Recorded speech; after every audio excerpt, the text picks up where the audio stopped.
too butts. hard. Hello, everyone. I can do both sides. Overachiever. Love that I said butts, and Robo followed that up with a "it's too hard." Never mind. Anyways, hi everyone, and welcome into a brand new episode of Ampistrano. I am D&D Jordan Lee, your storyteller, joined by this phenomenal cast. First off, a very special thank you to our sponsors and affiliations, Found Familiar and Friday Afternoon Tea. Make sure to use D&D Jordan Lee and AmpistranoDND when you check out for a percentage off your purchase, as it does help to support the cast. Also, a very special thank you to Idle Champions. You can go ahead and use the code that is on our overlay, or by typing in !idle in chat. Excuse me, sorry, y'all. To get an Electrum chest that you can use in the game to buff up your heroes. So go check that out now. But before we dive into the game proper, we have a couple quick announcements, as well as we'll do introductions since it's been a minute. So let's jump over to Dimples. Oh, it's me. Hi. Happy Black History Month. It is me, the Damp Daddy, the Moist Heat. It is Dimples and Dice. I am here, existing. I don't have any announcements. I'm going to be playing the dampest captain you've ever seen, the one, the only Captain Draven Tideborne, along with Gribble. We're all he/hims, and we're going to make Jordan cover her mouth at least a few more times before this episode is over. Moist. Thank you. Thank you, Dimple. I'm just being bombarded right now. Thank you. Robo.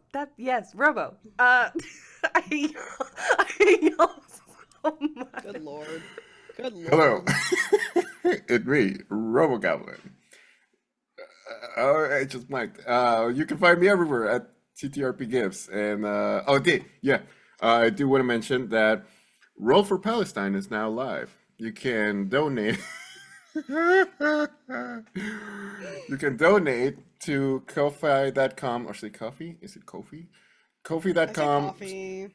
Is it Coffee? / Coffee sounds so much better. They even use the coffee like. Yeah, exactly. Coffee.com Buy me a / coffee. TTRP Gives, and donate to Roll for Palestine. It's an event that's going to be from March 8th to March 10th, and we're going to have D&D. We're going to have Dread. a Monster Care Squad. We're going to have Dread. Scum and Villainy. And Orbital Blues RPG, which is Cowboys in Space. 10 out of 10. And we're really raising money for Care for Gaza, who give directly to the people of Palestine. And I guess that's it. We're going to have Spelljammer with these lovely folks, as well as April and Sin. And I'm sorry, I'm reading on Zoom chat. But yes, drop by, ceasefire, I don't know, and fuck Zionist. That's all. Yes, very much agree. Sorry, y'all. Like I said, if you're just catching Ampistrano for your first time, so what the cast loves to do is just absolutely spew Astarian pictures in the Zoom chat as we're saying announcements and stuff. So I do apologize, but that's why we're losing. Spew is what you would love Astarian. Stop it! Oh my god. Fair, it's your turn too. Yeah, great. Hi, I'm Theron. I'm playing Diadora Shadesun. You're a Battlemaster fighter. Currently real low on spirit points, so please bully Jordan into letting me get my spirit points back. My announcement is, you should definitely give to charities that are raising money for the people of Palestine, Gaza, and the West Bank, because it's real bad. We all know, y'all seen the news, it's bad. Definitely give to Care for Gaza, because they are located in Gaza, and they buy like flour and give money to families and things like that, like while they're going through this crisis right now. It's all nice way of putting it. But yeah, also other charities you can support, Palestine Children's Relief Fund, and also I believe there's what is it, medical medicine for Gaza, something along those lines. I can't remember off the top of my head what it's called. But yeah, or even like, oh my god, or even just like Doctors Without Borders, like things. But like, you know, anything that goes directly to like the people of Gaza is helpful right now. Agreed. And then if you have money left over, I'm trying to raise money for a gaming computer, so you check on my coffee. But give to Palestine first. Yes, for sure. Give me your change and give them your dollars. For sure. Let me real quick, because I was laughing and then I lost my notes. I apologize. Wild. I know, right? Wild energy. I'm sending this to my with friend. that actually, over the last week or so, a number of us have been raising money for Palestine Children's Relief Fund with the help of Cypher putting together a Helping Hands initiative. And with that, our own community raised $400.34, which is phenomenal. But the grand total of the group is $13,111.03, which is really amazing. So for those of you that are unfamiliar with PCRF, or the Palestine Children's Relief Fund, it is an organization that works to get medical care to children at no charge to their families. And it is a wonderful organization. Also, as a heads up, they are calling for another global strike starting tomorrow. The strike will be taking place February 18th and going through the 25th. Again, to just raise awareness about everything that's happening right now, which is a lot.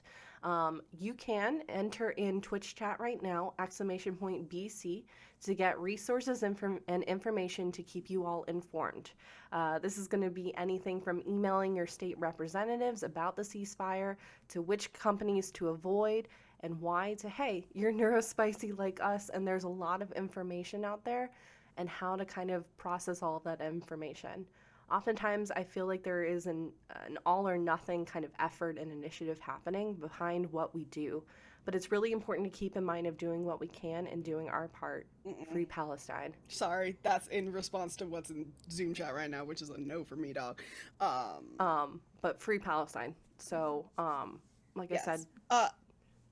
Can I just add on to that? Yeah. And just say, like, understanding that, like, boycotting and strikes are important, but it's also important to remember that, like, being able to completely boycott and strike is a privilege that a lot of people can't afford. Yep. So the best thing that you can do if you're unable to strike or boycott is to educate yourself and to provide resources for other people to educate themselves as well.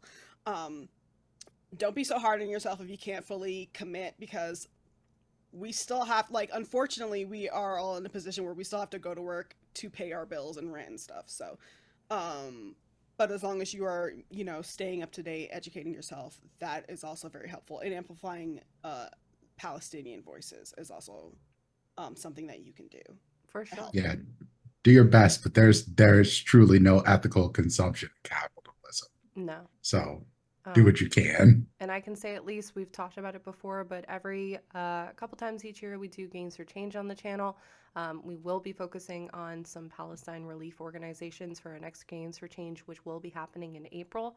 We'll be sending out the signups for that probably in the next couple of weeks. So keep an eye out on socials and in the Discord. So yeah, so we do appreciate that. Shifting again, just as a heads up, we do use safety tools and content warnings through each of our games of Ampistrano, including multiple check-ins. So as a heads up, and a content warning for this episode, heightened levels of stress, anxiety, grief, potential existential crisis, complex and complicated relationships, all of that to say, we at the Haven and Vale want you to be safe. So if you need to step away, please do.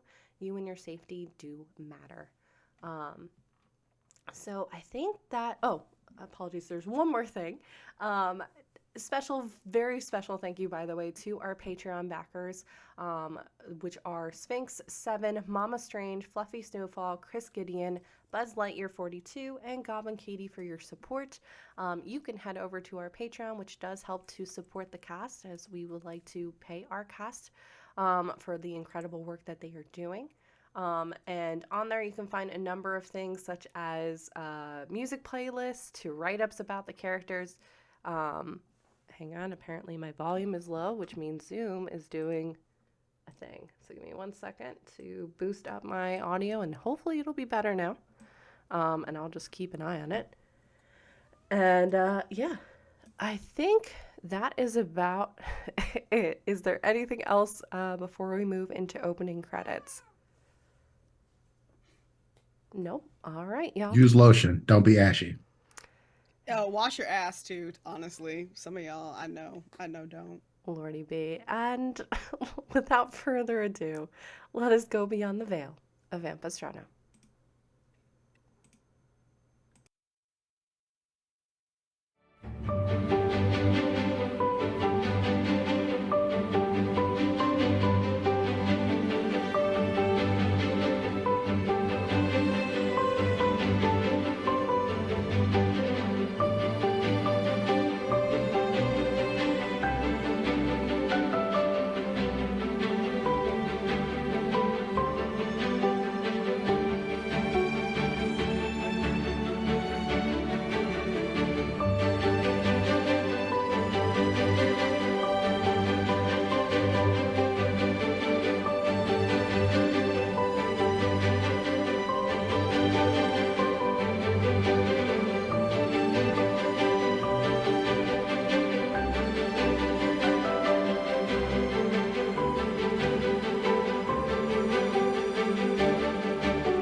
And welcome back.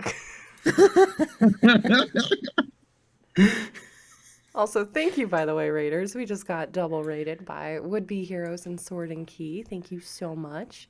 If we could get some shout outs. A double raid, Bell. What does Thank it you, mean? Double Raiders. raid. Thank you so Hi, much. Raiders. All right. So, when last we left our adventures,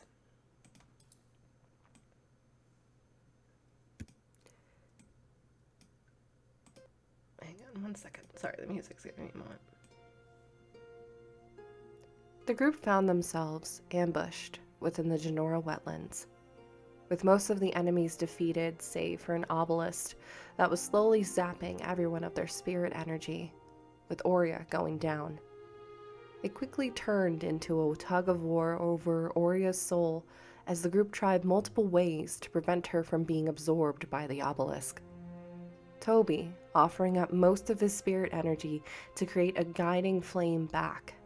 Diadora and Sparky jumping to the shiftweave and veil to attempt to strengthen the bonds, and coming face to face with a giant eye absorbing stars. Blackstone and Cribble worked to sever the tendrils that bound Aurea to the obelisk, and eventually were able to free her. Barely hanging on, the group quickly fled through the trees and rain before coming to rest in a small cave for the evening. As discussions were had amongst each other in smaller groups, rain continues to flow as the evening progressed to morning. Gray and black clouds slowly move across the sky. A cool wind whipping rain by the entrance of the cavern every so often sends a sound of rustling of reds, oranges, and yellow leaves dancing through the wind every now and then, a few skittering across the cave floor. Blackstone and Aurea had already awoken. You can see them sparring of sorts amongst the tree line as another flash of lightning pierces the sky before a rumble of thunder accompanies it. It's definitely going to be another rainy day in Ampistrano. As I leave it all to you, what do you do?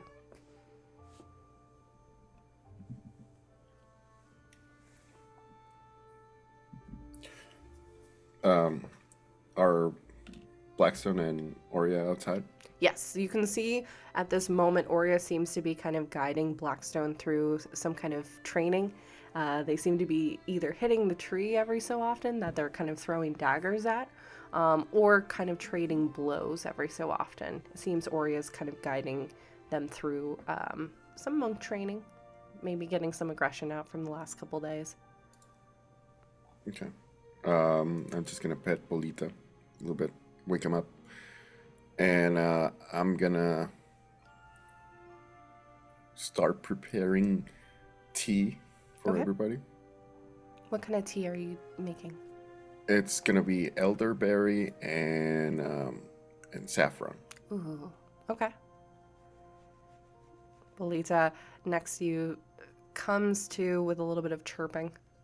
Seems to have been slightly playing in their sleep, their little claws moving against the ground, kind of chasing, and then all of a sudden they just kind of awaken, eyes wide, looking around, almost like trying to look for some danger, but then seeing that you're doing what you used to do at home, which was preparing tea and starting the day. And you kind of see he kind of chirps at you again before kind of leaning his head back on his paws, lazily kind of watching. It's all right. It's all right. We're all right now. You see after a moment his head kind of cocks to the side as a little roll of leaves kind of move about, and you see like his pupils dilate like the way cats and dogs do when they see something they're really interested in. And after a moment you see his haunches raise up slightly, his little butt wiggling, and then all of a sudden he pounces on the leaves. Lifts his paw up and sees the leaves smushed between his paw. Aw. Very, very cat-like this morning. And as I do that, I'm gonna go to Cribble. Is Cribble sleeping? Probably. The captain's up and moving, seeing other people outside working out. He probably got out there, but Cribble, after the long talk with Blackstone before, is probably just like probably snoring, drool kind of coming down the side of his face, sort of thing. Mm-hmm. Okay. Isn't and I see Diadora's eating, so I'll just get back to my tea. Okay. Captain Draven, what are you up to? You said it's raining, yes? Yeah. Not pouring like it was the day before, like in solid sheets of rain, but almost like a steady mist between the tree line. You can see that the kind of heat from the ground is kind of rising up, which has created a little bit of a fog and mist around. Definitely a chill in the air. Fall is definitely here. So I have resistance to cold, so you'll see that Draven is outside, armored off, just like wearing his like underclothes, and just practicing his forms with his trident. Mhm. And every now and then you see him move the fog out of the way, just kind of push it over, like controlling the water. And you see, you don't have to roll an insight to see that there is a sadness that is on his face,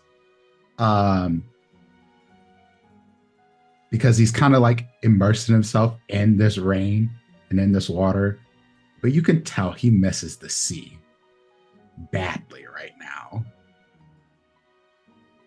And you'll see him push the trident forward, and then it looks like he's trying to call something, or he's speaking in Aquan, and nothing happens, and you see the trident glow a little bit, and then he just kind of pokes it in the ground.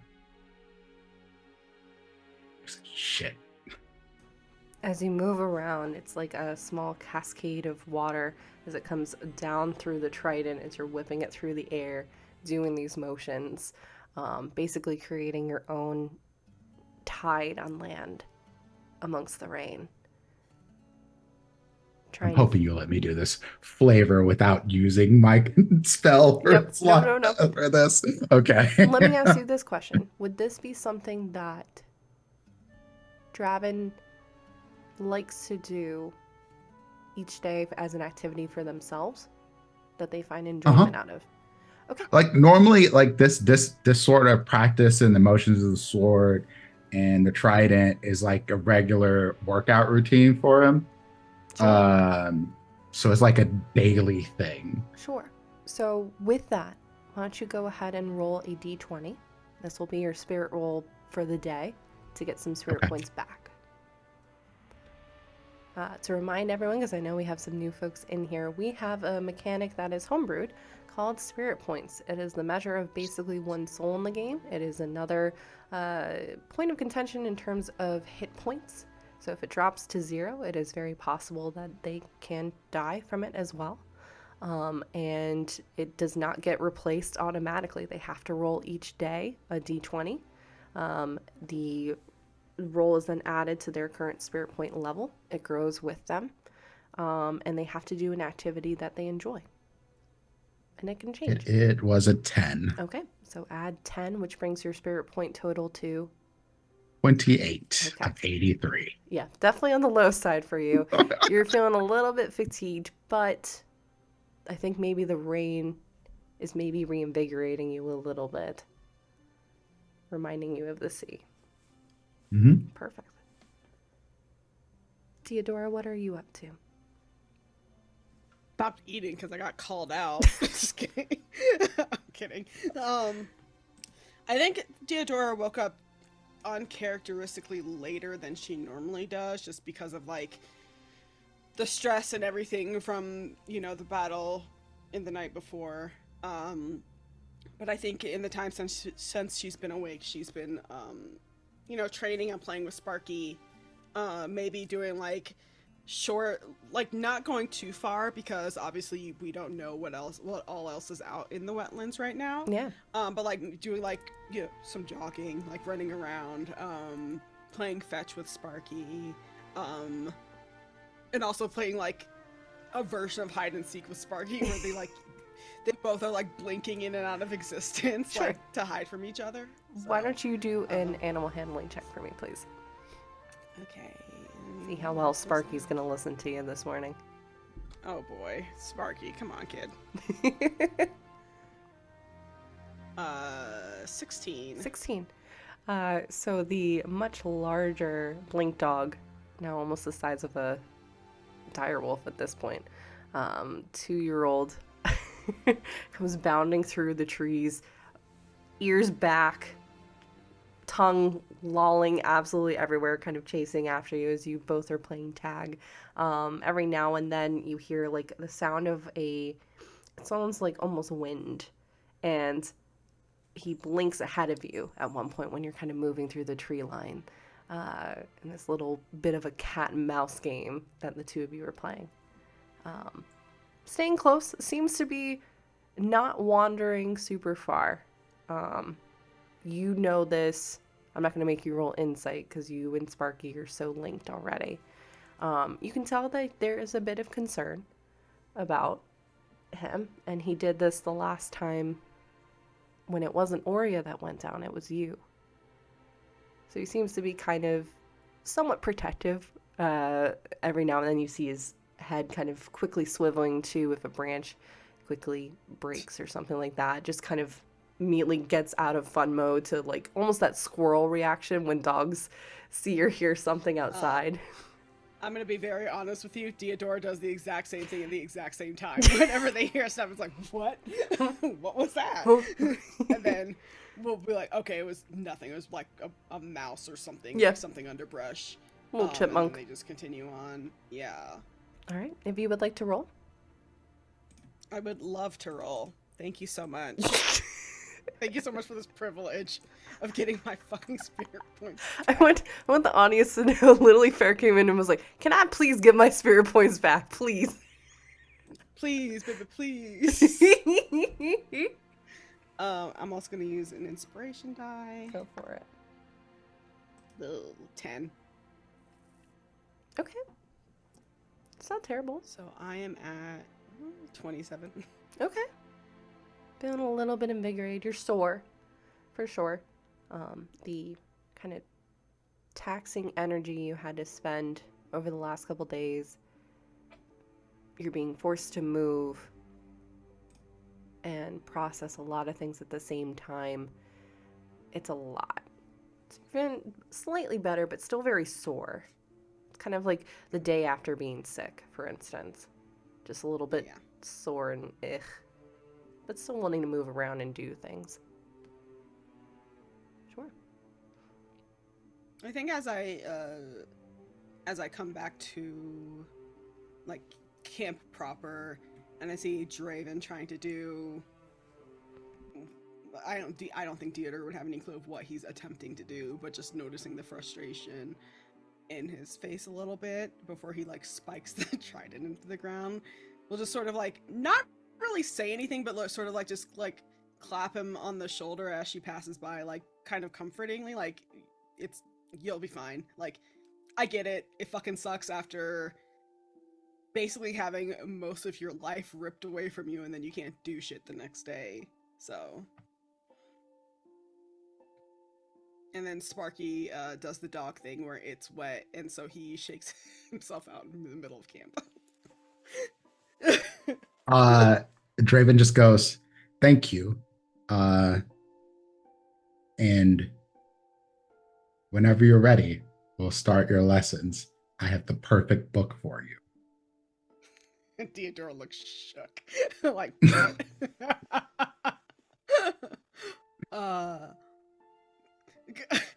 I'm gonna look at Draven. How badly does Draven need this? Because it seems like he needs this. You what? Like to be a dad right now. Based on how he looks right now, he needs anything to distract him. Okay. Diadora's gonna see that in his face and just nod her head. Like, yeah, whenever you're ready, it's fine. We could do something right now. Really? Well, it's a little Yeah, wet sure. right now, but like. Oh, okay. Weren't we in a cave? Did we? Well, they're Sleep in a outside cave? now, but yeah. Yeah, I don't know, it's like- Diadora's like, Maybe The cave better over under there. the sun. oh, Sure, okay. yes, we can do that. Like, Draven, how badly do you need this? It's basically like- what she said. She's like, okay. Yeah, he's like, Yeah. I'll get the book. Okay. What's the book? It is basically a children's book about how a kobold and a triton became friends as kids. Oh, cute. It's like learning how to share. One of those sort of things. And like Learning- the kind of book that you read to your child. Yeah. And he's Okay. just kept it. And he takes the book out and it is beat to shit. You can tell this Yeah. is a book that he had for his kids. And his kids are all adults now. So Very cute. Very cute. I was gonna ask if it was like very worn. Probably like, I just imagine like the binding is like falling apart a little bit, like just from how often he's the pages opened are a to little read his faded. Yes. That sort of thing. There are some pages that like clearly have been like mended back together because they ripped out at one point. Mhm. And, like maybe Cribble had to go in and like mend it. Okay, very cute, very cute. And it just goes over like what the sounds of letters are for common. And Diadora's like, I don't even know what letters are. Just kidding. No, she Uh-huh. does, but she just like, It's like, okay. we'll learn to write them this- after a while, but for now we'll just this- go through what the story is and then how the sounds are made. Hooked on phonics. Truly. Should I roll to see if I get this? Sure. We can have that happen. Do I need to roll to be able to be a good teacher? Roll for education. No, we'll never make that happen. I would say roll performance or Okay. insight. I'm gonna let you choose which, and I'll state why. Performance of keeping Diadora engaged, kind of thing, and insight, you being able to kind of tell how well the material is sticking with Diadora, or if Diadora is just not interested at all, kind of thing. And then fair, I will / Diadora, I will just let you decide based upon those roles how Okay. it goes. I'm going to use the one inspiration I have left because I can't not win this. I can't. I love it. I'm here for it. Hopefully. 15 for performance. Okay. I think based on a 15, I don't think Diadora is uninterested, but it is one of those things where it's like, this is lesson 1. She doesn't necessarily get it, you know? Like, and that's not to say, like, it's not sticking or anything, but, like, I think it's, like, kind of, like, more of, like, just her trying to parse out, like, why this is important, you know? And, like, the meaning and stuff like that. Just trying to, like, absorb new knowledge when it's not knowledge that she ever sort of, considered learning before. And maybe a little bit of frustration because of just like it not clicking immediately. You know how like almost kind of like how a little, not completely like a little kid, but like sort of like it's like, oh, I don't get it, I'm never gonna get it. Like, but she doesn't express that. It's just like, okay, like this is a lot of new information. I am a little lost. So, but she's trying. And Draven is incredibly patient. I would hope so. Fucking 3 kids. 3 kids and a whole ass boat. So yes, no loss of patience with you. And it's like, you just have to treat it like how you learned fighting. One move at a time. Okay. Yeah, I'll keep practicing or trying to practice. What does this word mean? Oh. Short word, it means blue. What? Like sadness blue. Oh. Like if you're, I know blue is a color, but sometimes people use that word as a way of describing a mood. I don't think I would ever consider blue to be sad. I know it's weird, right? Like, look at me, I'm blue. Do I look sad? Yeah, the sky is blue, normally. Right. It's a weird thing. Okay. I think she looks slightly more confused than ever, because now it's like, oh, now I have to figure out different, like, words Context can for mean words. things that they're, yeah, context for words, like words can mean what they're not, what they don't, what their initial intention wasn't. And it's like, wow, this is a lot.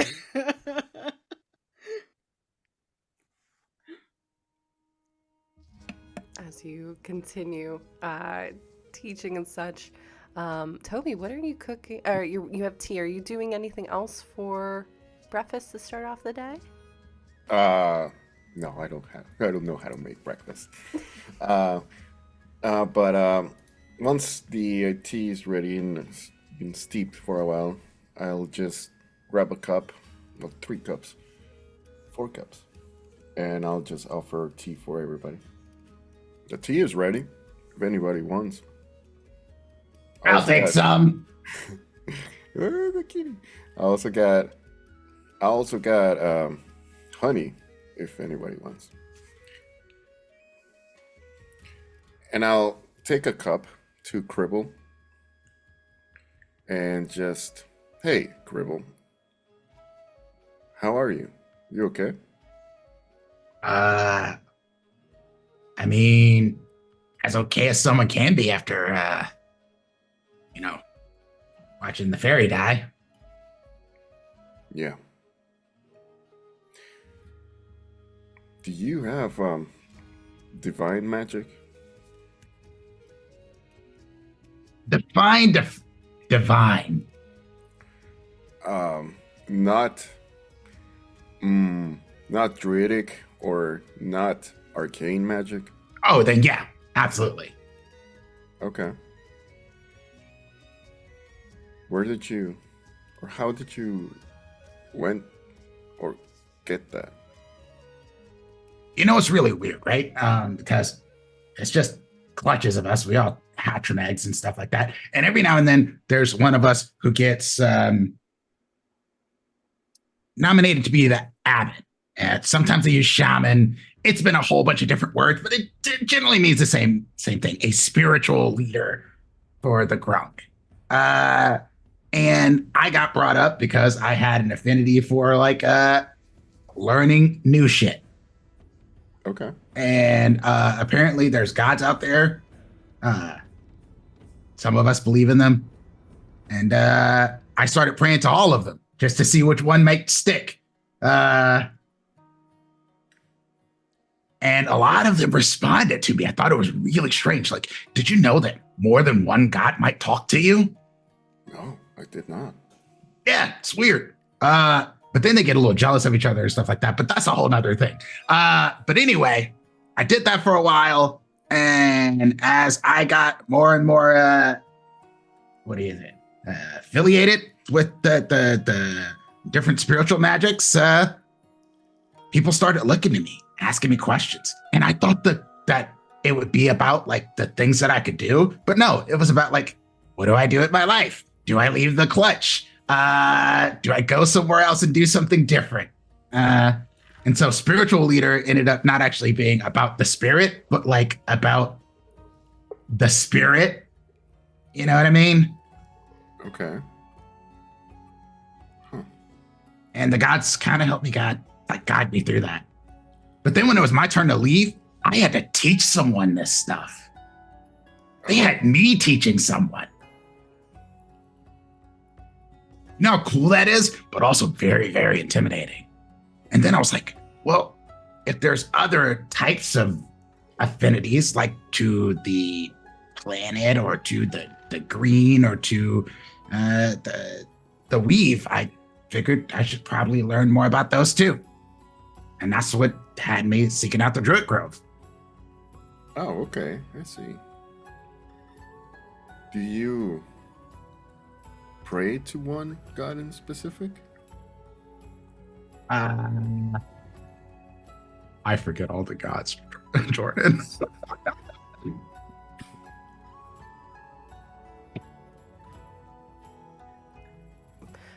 She is the one that basically guards the moment between life and death and where you go in terms of planes, the afterlife. Uh-huh. There's the shift weave, which relies upon shadows and such. You've experienced that. That's what the library you were in, for instance. There are a number of them. There's the shepherd, who kind of helps out with nature a little bit. There's a number of them. So it really just depends upon if you're trying to think of a specific one that maybe Cribble would kind of meander towards, or if there's a specific topic. Cribble would probably lean towards the Lady of the Veil, but also the Shepherd. Sure. Kind of, those are the ones that he's probably most affiliated with. Sure. That's what he tells Toby. No. When I was trying to help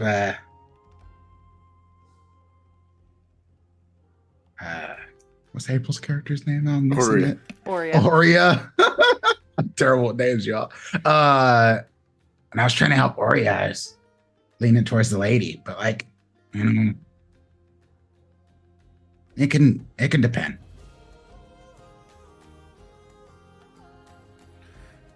You don't have to do that, do you? No. Which is why I came to you, because I kind of revived Oria. I don't know how or why. I have the power now. Yes. You know, I don't know everything there is you need to know about magics or whatever, but I can tell you have like a spark in you. Mm-hmm. A spark? And maybe, I mean, you literally were on fire, so Yeah. so maybe that flame, you can spread it and help it live in someone else too, or you can help rekindle theirs. Oh, I see. Do you? Because I'm still trying to figure it out, but that's the best theory I have right now. I see. This is how I felt. I don't know. When I was, well, before I became with the fire, the spiritual fire. I don't know how it's called, but I just know it's just fire coming out of me and Bolita. And it's weird because I didn't have this power. And I know the druids called me the autumn druid, which is I can be connected to a bunch of elements. And I guess right now I'm connected more to the fire. But I just wanted Oria to not die. And I don't know how, but I just felt this whole fire coming from me onto her, and she was back alive. So why I couldn't do that with Diadora?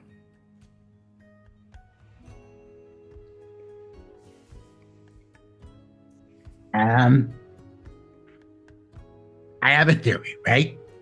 You ever feel like you, as you gain more knowledge and wisdom, you unlock more stuff in yourself? I kind of do. And I think that's what it is. Like, I think, before I die, I'll know a whole lot of stuff. Go back to my home, and I'll give that knowledge off to the new abbots, shamans, whatever. And maybe it'll be the gods that give it to me, or maybe I'll just figure it out on my own. And by on my own, I mean be around people like you. And maybe that's the true magic of it all. The shit we figure out along the way. Yeah.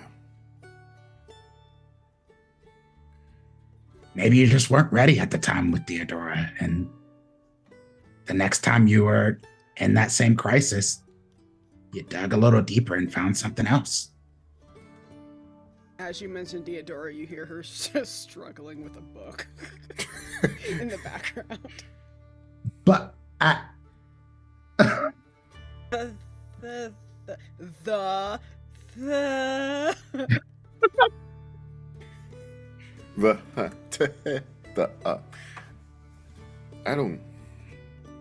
I guess that's true. I also felt a little bit different when I came back from the person that took us back to the past. And I was connected to, what was my character name? Sifrina? Yeah. I was connected to Sifrina. Could that also be it? That I came back with some knowledge? Or new knowledge? I mean, you remember it, so yeah. Captain told me it was a girl. Yeah, it was weird. But also comfortable? Yeah. We can be more than one thing. We can. I felt in a different. I felt like I was her, and then I was Toby. Like it's kind of weird to explain, but I think I was really comfortable. Kind of liked it.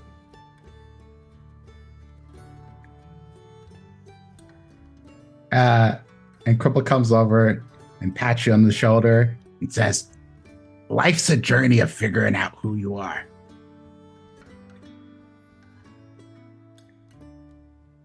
Yeah.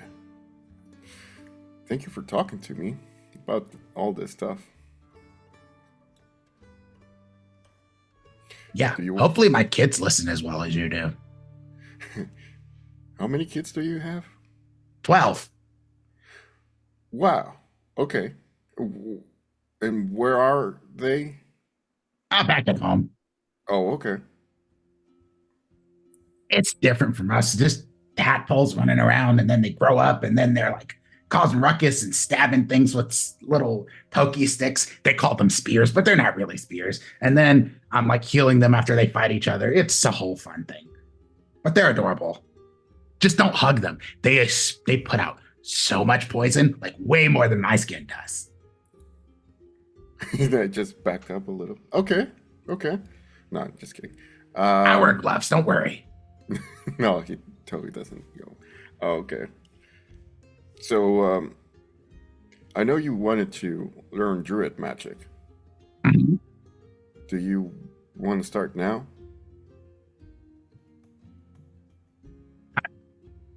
Yeah. What do I need to do? All right. It's like, I'm gonna put my hand like. Put your hand Okay. on top of my hand. you sure about this? I do actually I'm secrete poison. I think I'm gonna be good. Do I have antidotes or anything like that? That's fine. Well, I got lesser restoration. That's fine. Okay.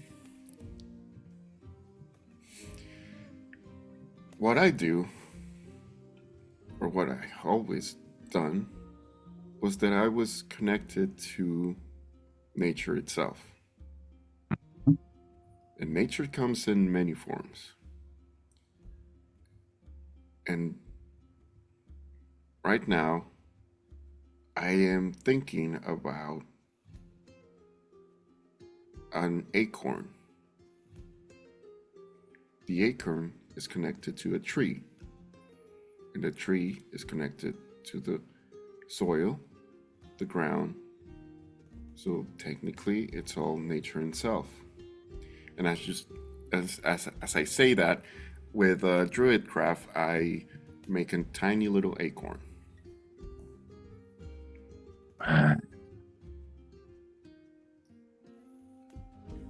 Think about something that you want to make. Actually, not make. That you want to recreate. It's kind of hard to explain. Just think about a flower. Your favorite flower. Okay. Now think about the plant that's connected to that flower. And the plant that's connected to the soil, to the nutrients.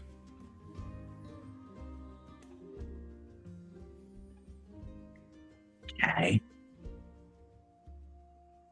And I'm gonna use. Is there a way that I can Druidcraft? No. That I can connect my Druid magic with Cribble. So, there is a way that you can do that. Why don't you roll a history check for me, please? History? Mm-hmm. No, I don't like history. Okay. Ooh, dirty 20. Dirty 20. Nice. Okay. Takes you a few minutes.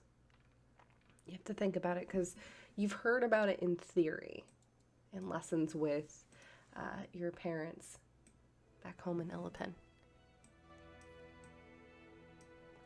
Convergence.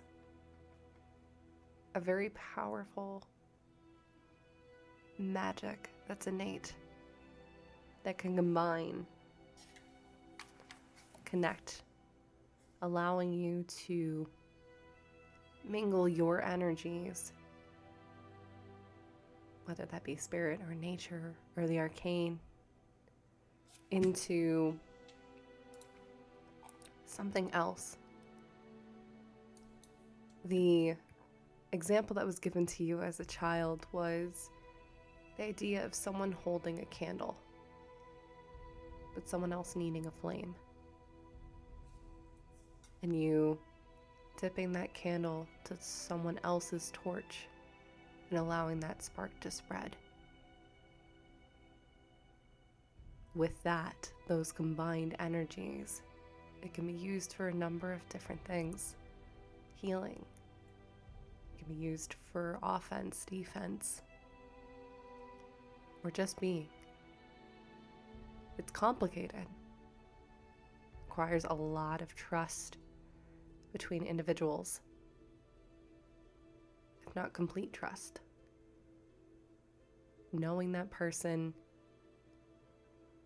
in a way that you may not know other people around you. But it is possible to do that.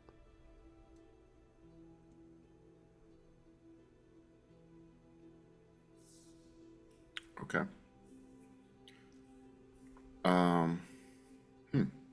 All right. Interesting. Okay. So, Cribble, the truth is, everyone and everything is connected to nature. We're part of the stars, and the stars are part of us. Have you ever heard of convergence? Not that I can think of. Well, convergence says, and I say what Jordan said. Okay, that sounds interesting. In Cribble, theory. can you go ahead and roll a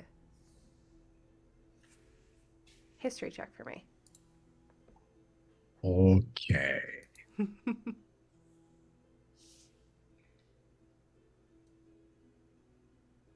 Let's see. Cripple. History. Yeah. That's an 8. Okay. So it's the concept is a little bit strange. You haven't necessarily heard about it before. I'm gonna have you roll again though to see if we can perhaps get this. Can you roll an insight check for me, please? Or perception. Okay. I'll allow either. I will take the perception there. That is a 15. Much better. Okay. So the idea of open flame is a little bit foreign to Cribble being passed along, but perhaps what comes to mind instead, Cribble's time with being with Captain Tideborne out on the seas. A sailor's knot, ropes on ships. Oftentimes, multiple ropes have to be tied together in order to reinforce, such as when a storm hits and people tie themselves to the mast to make sure that they don't go overboard. Someone checking on those, sometimes even lending their own rope to ensure that that bond is there. That's only completed through an innate trust between individuals that can add to that. Or when a rope is starting to fray, you go and add other strands to it to reinforce it. Perhaps that's the image that comes into your mind instead.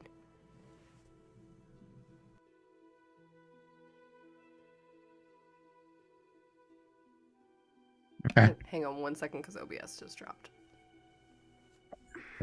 We were doing great. Hang on, and we're back.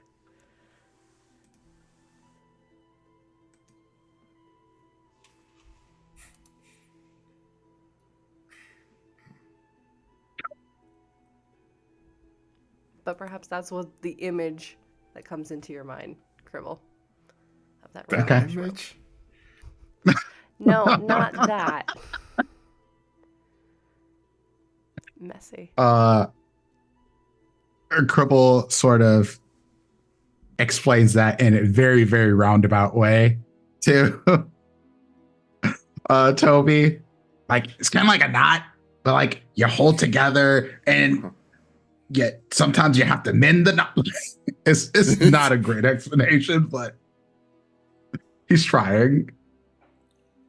Yeah, and yeah, kind of like that. Ah, cool. Yeah. So try to feel my energy right now. The energy that I'm putting on my hand. Okay. We are connected. Everyone is connected. So try to feel my energy and feel it coming, and think about that flower you want.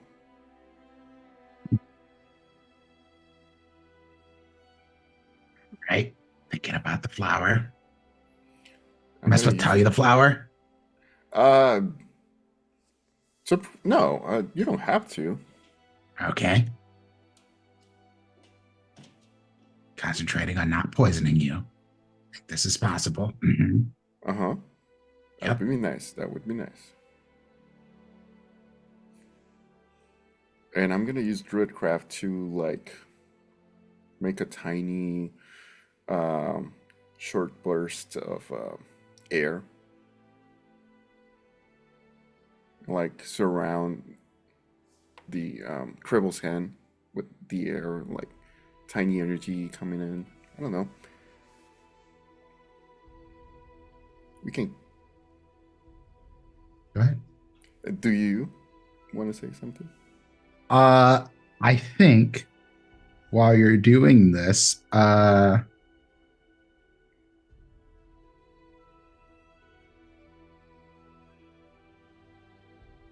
Rebel will I think Cribble will do something like as you're making the air kind of go past, he'll use thaumaturgy to make it sound like air is whooshing to go along with it, just kind of like bringing their magics together. Is this your flower? And I no.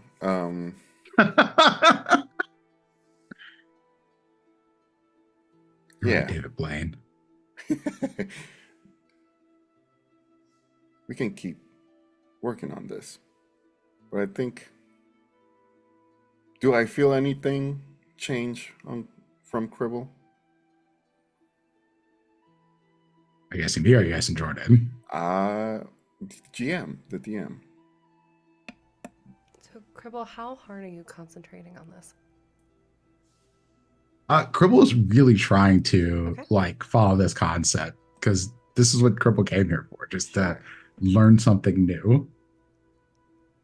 Cribble, what is the makeup of your soul? The smell, the color, the sound.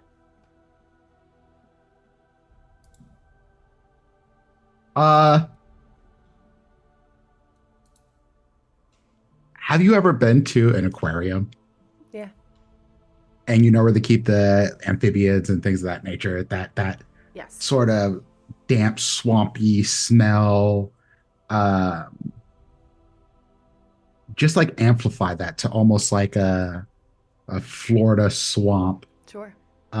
with the both the smell of the live trees and the dying trees, the moss, the water, the sound of mosquitoes flying around.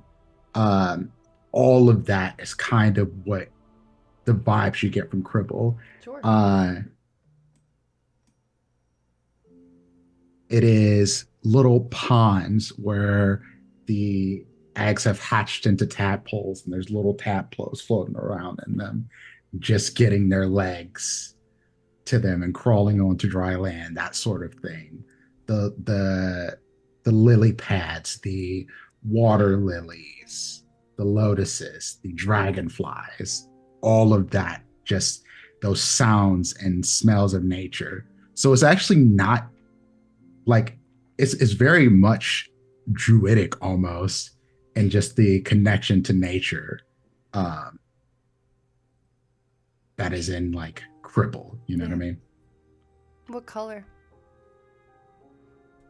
Greens and muddy browns, like the color of trees and leaves, and water that is like, but like close to the ground. It's like you can't swim in it because it's too shallow, and the mud moves when you splash in it, that sort of thing. All of that kind of hits you, Toby. A whisper of it. Not like a wall or a wave all of a sudden, but just a steady trickle of energy. You get the imagery of much of the surrounding area you had been previously in the swamps and the Genora wetlands, full of alligators, crocodiles, bugs. Makes you think of even Vibren, for instance, a small hamlet, a boardwalk town amongst the swamp. In relation to that, Toby, what is your soul like? The color? Color, sight, sound.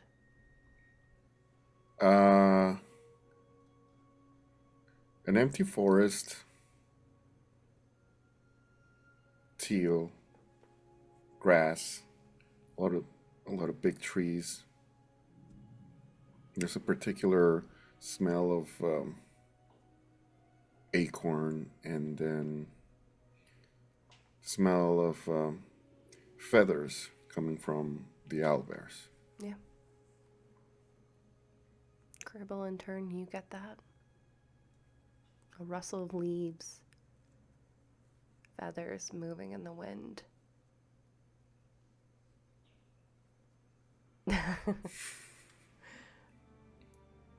That's what you get in response.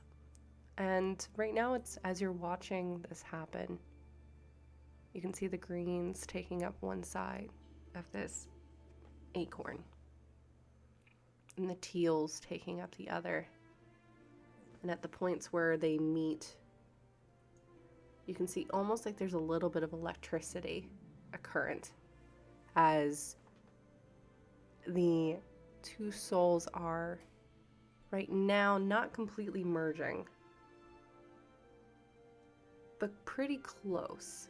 You can see that there is a very light kind of fade and blending of the two colors at the north and south points of this acorn.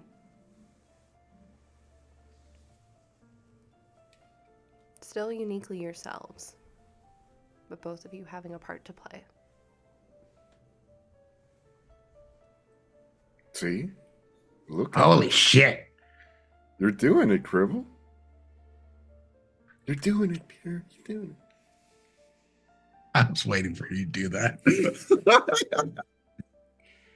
All right, that was pretty awesome. We'll have to practice this more, right? Like this is Of not gonna be course. the last time we do this, yeah? No, of course not. I'm here whenever you need it.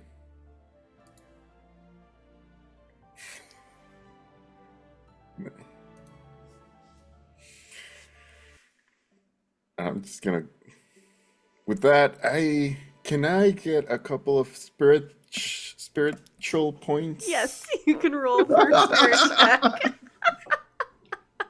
Can I get some of them spirit points? Yo, Can I yo, get some of that? Can I just need just one little, I just a need little bit. Just a Hook me up, taste. you know? I just need a taste. Yeah, Taste. just hook me up, you know? Okay, I rolled a 13, Okay. and I'm gonna use my inspiration. Go for it. It's a D12. Yes, it is a D12. Okay, so I get No more D4s, Robo. so I get a 21. There you go. You got 21 out. So that puts you at how much? 22. Out of? So it's 22 right now out of 50. Okay, there you go. 50. I was like, what's your max? 52. Okay, 50. Got it. Wonderful. Yeah. You can feel yourself a bit more invigorated.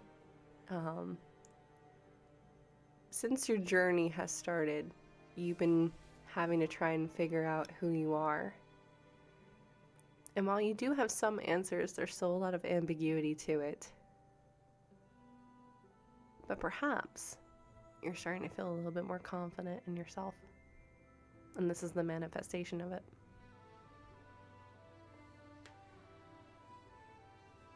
Y'all messy. I can't.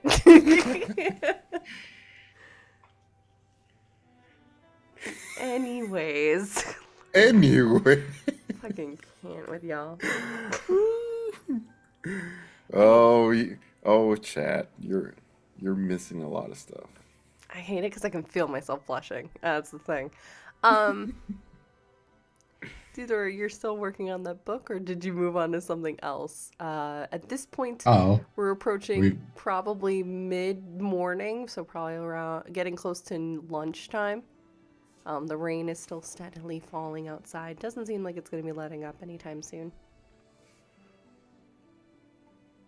Even at some point during the lesson, suggest a break because there's steam coming out of Diadora's ears, and suggest that they go spar instead. And you've never seen Diadora move faster. Amazing. Okay, we'll say for them, for the sake of brevity, is there anything else that you all wanted to do today? No. No? Okay. Because the one thing I would want to do is I want to talk to Aurea. Yeah. But, Same. like, Big same. You can see Aurea is just seems to be hanging. Actually, why don't all of you roll an insight check for me, please? Can I do it with advantage because I know Aurea? So this is not for Aurea. Nope. Well, I just. What is that? Is it insight? Insight. Dirty 20. Dirty 20.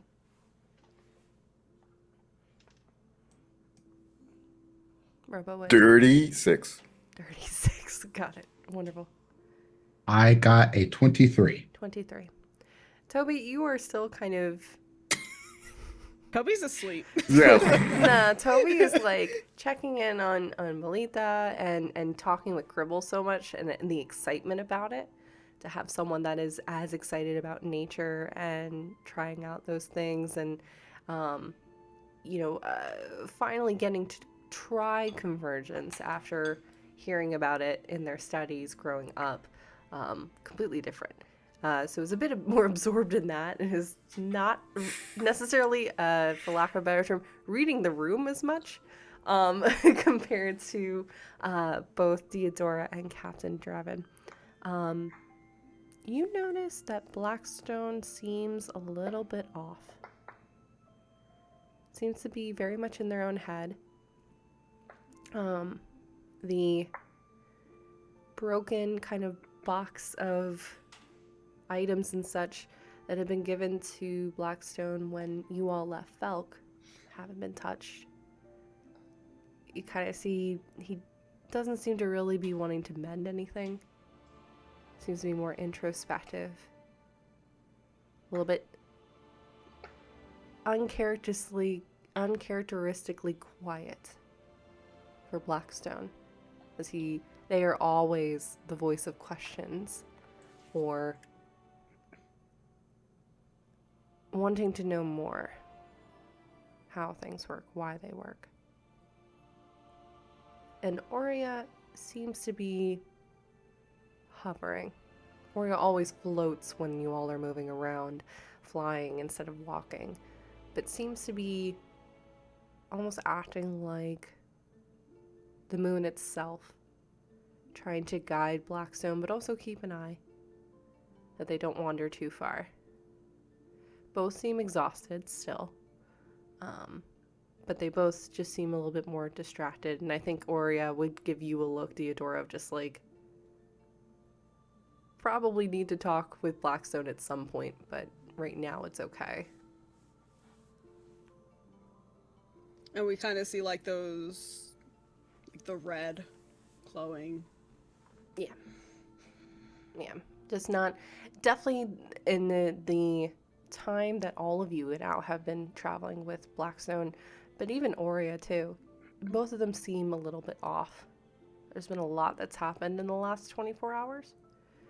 And beyond that, there were a lot of revelations before that too for both of them as well.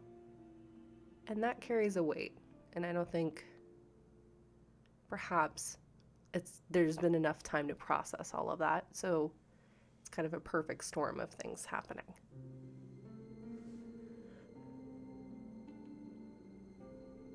So, but they seem like they might be open to talking, but probably not right now, kind of thing.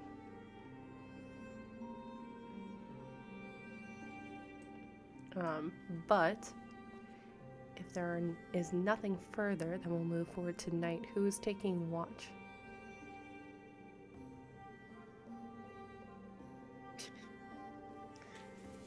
The first watch, I'll probably take it. Okay. Why don't you roll a perception check for me, please?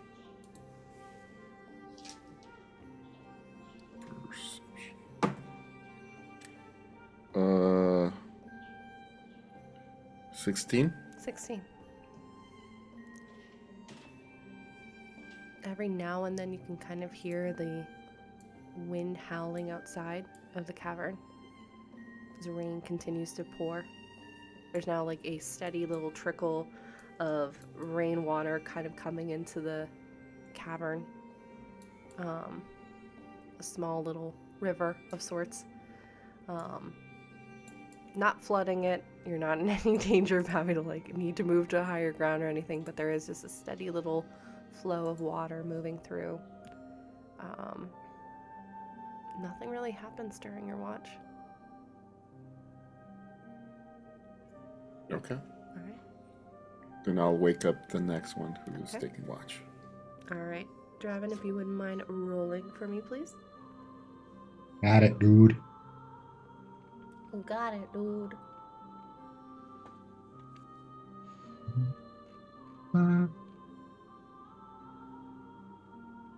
That is a 13. 13.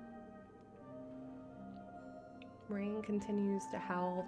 After a few minutes, a soaking wet squirrel kind of comes wandering into the cave, just to the entrance, and is just kind of sitting there, shakes themselves off, just trying to find some kind of coverage in the storm, as it continues to thunder and lightning outside. But Toby. For the squirrel, I'll do a thing. Yes, of course. I will cast Water Walk on it, and I'll also cast Gust of Wind to blow the water off of it. You kind of see he's been trying to clean himself, It's like a little blow dryer, just. And then I cast Water Walk so I can, it'll start moving around and it'll just literally be walking on top of the puddles. And you see what looks like basically a giant cotton ball of brown and black, just kind of taking this very tentative step back out onto the water and looking very confused for a moment, and then looking over at you,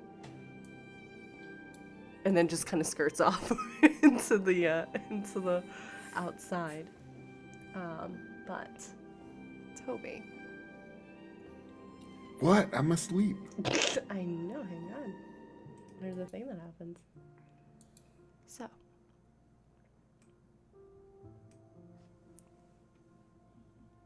Rain continues to fall, slowly lulling you to sleep. Uncharacteristically, you've always been one to be able to go to sleep almost immediately. But the last night or so, you find that your mind's been wandering a little bit. But it doesn't take long. Mere moments when you see the fire slowly crackling, Draven kind of sitting up near it, keeping an eye on the entrance to the cave, on watch, and Belita curled up at your side, that you slowly feel yourself relax and float into sleep. You find yourself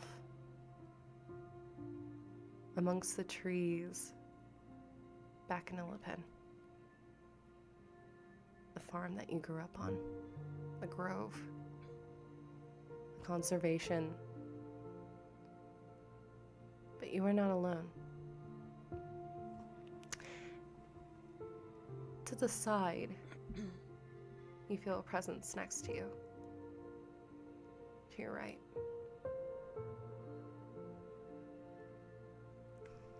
I turn to the right. You see a very owl-looking humanoid. White and silver feathers, almost looking like medium-length hair, falling just below their shoulders. A circlet of blue leaves and blackened branches, which upon further inspection, they're not leaves at all, but flames that seem to flicker in an almost hypnotic rhythm. From one ear is a dangling earring of silver vines moving teal flames and leaves that spiral along in an invisible wind. Silver eyebrows raised on a very pale face with violet and cerulean blue eyes staring down at you. They're wearing long green robes pulled together with leaves with hints of silver on the inlay, showing a design of owlbear wings on either side of their chest. Arms crossed, the figure cocks their head at you, moving either side, giving you very much the reminiscence of a certain owlbear evaluating an area before making a move. Olita? It's been a while, hasn't it? How are you here? I've appeared to Well, you. I mean, you're here, but why are you like this? I've appeared to you before. Like this.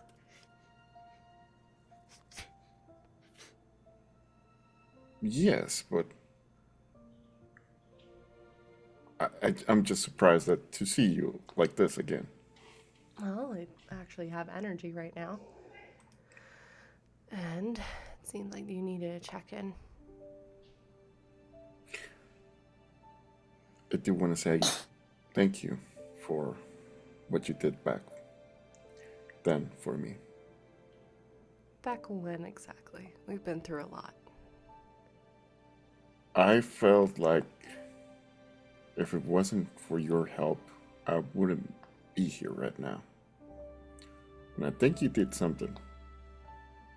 And you kind of see the figure takes their hand and kind of runs it through their hair, shaking it out. This is gonna sound very strange, but I truthfully haven't done anything. Then what was that? It's all been you. Burst of energy. That is What? all you.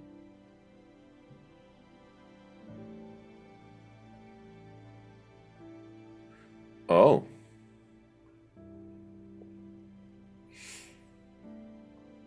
But anyways, thank you for just being here. I'll always be here, but you've been really growing over the last few years, and definitely over the last few weeks. It's been wonderful to see yourself holding yourself back less.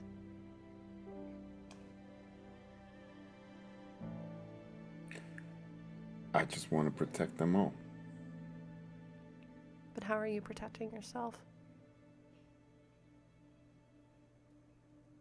How fucking dare you? And Polita just starts laughing. Listen. No, that was Robo. Not No, I know. I'm having Polita answer. how fucking dare. I guess I haven't.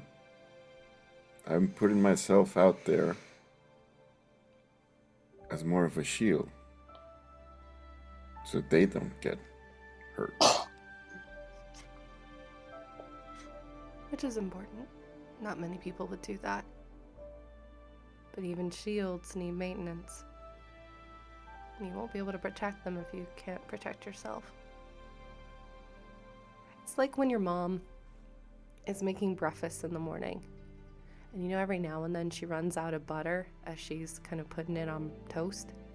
Or whatever that burnt, charred bread that you sometimes feed me that honestly, I'm sorry, it tastes gross. Your mom's cooking I good, thought you but liked that. it's pretty bad. Okay. Just that's all. But it's like when you don't have enough and you're putting that on the bread, it doesn't really help.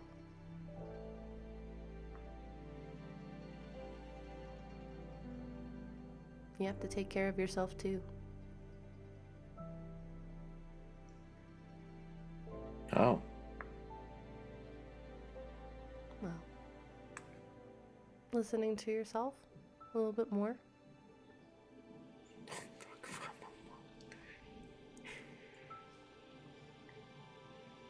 Not being afraid to ask questions or ask for help. You asked for my help, and sure, I was there in spirit, but that was all you. I was just helping to channel that energy, acting as a conduit. My appearance now, I'm changed from the last time you saw me. It's thanks to you. I am a reflection of you.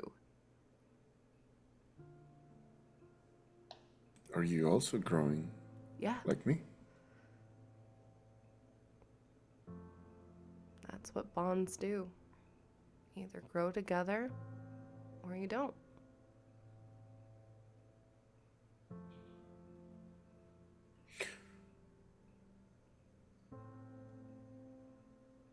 I promise I'll take care of myself.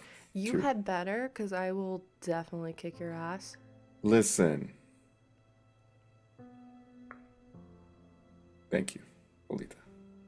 A lot of people need you, but not in the ways, and at this point they're leaning forward, not in the ways that are so obvious. It's wonderful that you can heal. It's wonderful that you can do all these fantastic things. But at the end of the day, are you doing this for them? And living a life that you think that they would be proud of, or are you doing it for yourself? And living a life that you would be proud of?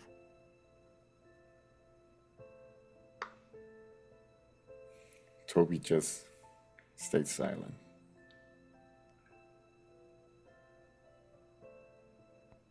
The answer may not be clear.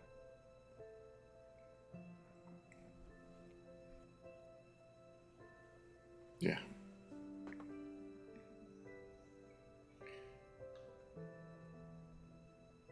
I don't know how to answer that. I just know that I want to help them all. And you I don't want to lose anybody. Maybe that's the selfish thing about me. Even though I'm so good with, I'm so connected and I'm knowledgeable about the veil and death and all. I don't want to lose the ones closest to me. And I know I don't lose them. But I just don't see them. Well, to not see them in front of me. To not hear them. To not hear their breathing or their steps. Loss? Or is it pain that you're afraid of?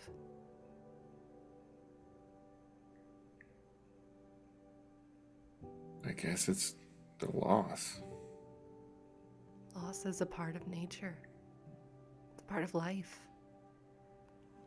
Flames, and you see at this point he kind of reaches up to his circlet and kind of touches a flame that kind of spirals like leaves moving in the wind till he's holding it. Flames, for instance, that druid at the grove and Falk told you about this, that flames are often associated with destruction, with loss. But there's rebirth from that. The soil comes back stronger. Rivers carrying more nutrients. Life coming back more prepared than it was before.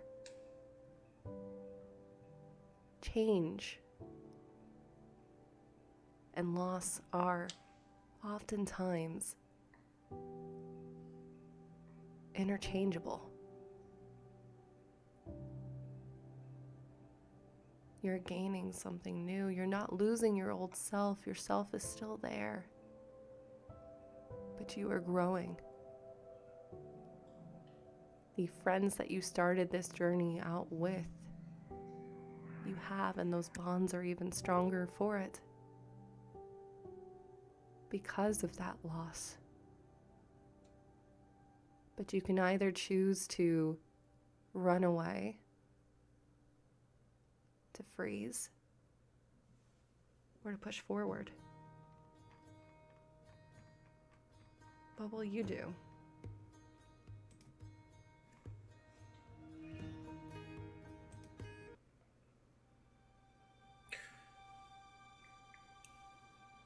I told Blackstone that love never dies. Mm-hmm. Just gets reborn all over and over again.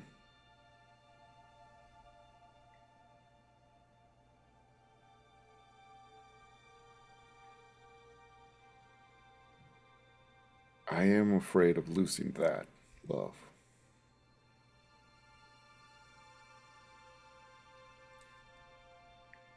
But I know if I go forward, I'm going to see it again. It's always there with you.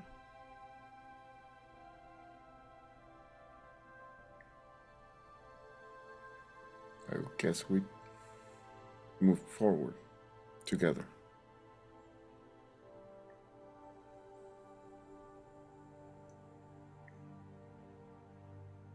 We do what we can. But don't go rushing. Wow, you really know a lot of stuff. I've been around for a very long time. You tend to pick up a thing or two. This is just the form I'm taking now. Don't worry. Don't worry, he like raises his hands. No, not not like what you're dealing with the society and all that. No. You remember the lessons that your parents taught you about oftentimes you have a guardian. Whether it be your ancestors or the voice of nature guiding you.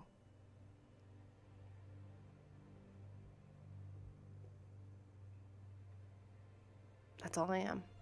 I'm just a representation of that.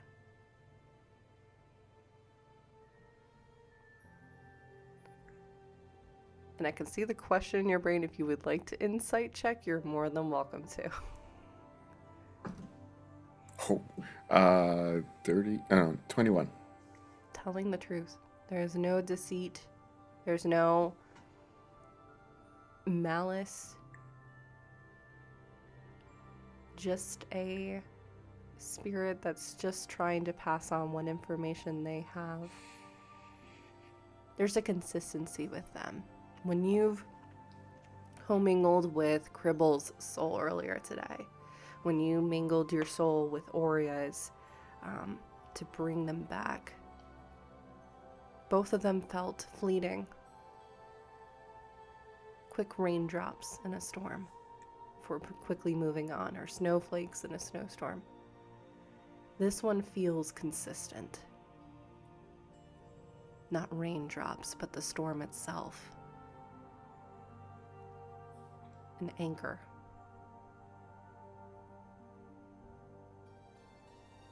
And it's not one that's trying to either suffocate your own soul out of it, but one that wants to and seeks to amplify your own.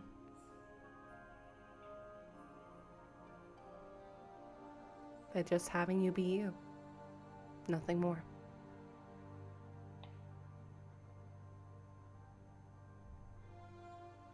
You're kindling my fire. If that's what you are feeling right now. Tomorrow it might be dreams. The next day it might be music.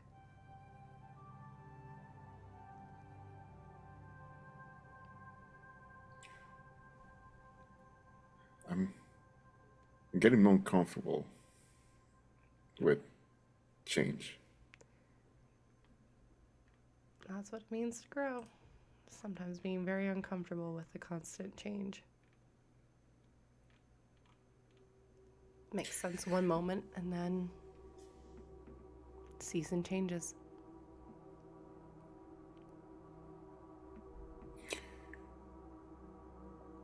If I ever get out of line, you can kick my ass. Oh, I Or intend if I to. don't think, okay. Although, Okay, jeez. I think there's a line of people behind me, because I'm pretty sure that wonderful golden fighter, I think Diadora, would probably be first in line. And then the fairy would probably be second. Yeah. And then that new captain and his little gremlin thing. I believe it's Grunk. Grunk. Got, okay. Probably then, and then probably Blackstone. So, I'm feeling very good, is what I will say. Okay. Thank you for being there. Always. But if you're ever doubting yourself, you have people that believe in you, that will need you just to be you. You don't have to do a bunch to impress or protect, and you can rely on them too. But allow me to be your mirror every now and then.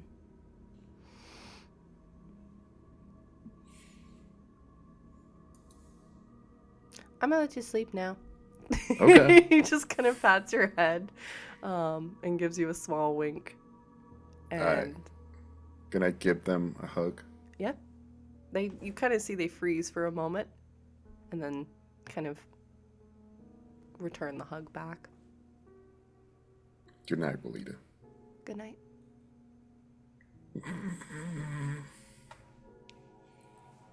I go back to sleep. Yep. The rest of the evening goes by without a hitch. Literally that fair. Yep. Goes without any issue. All of you awaken again to the continuous storm moving through. What would you like to do with your day? I'd like to roll to get some more spirit points, please, and thank you. Sure. How are you doing this? Fucking same.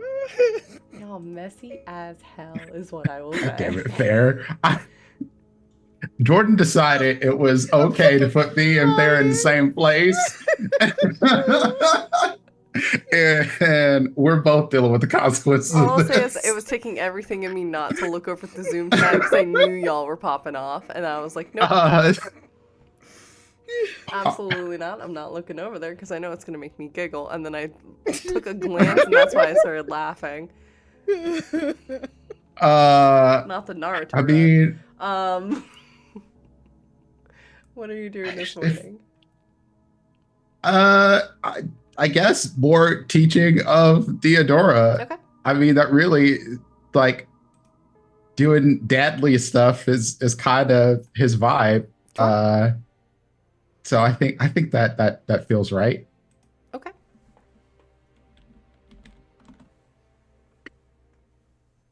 Hey, that's a 15. Okay. You get Sorry, 15 Robo. back as you are continuing to teach Diadora on how to read. I fucking hate y'all. I could just see Robo scrolling. Yeah, I back through know. Because with Robo, it's a full body experience. Because it starts off with, oh, I'm I laughing. know. and It's then like a the whole shoulders. chest. Yeah. Shoulders. Okay, but that truly was me trying not to bust out laughing, and I just couldn't stop. I tears. It broke me. Now I am also scrolling. I hate y'all. Anyways, so, yes. You can do that. You get 15 points back.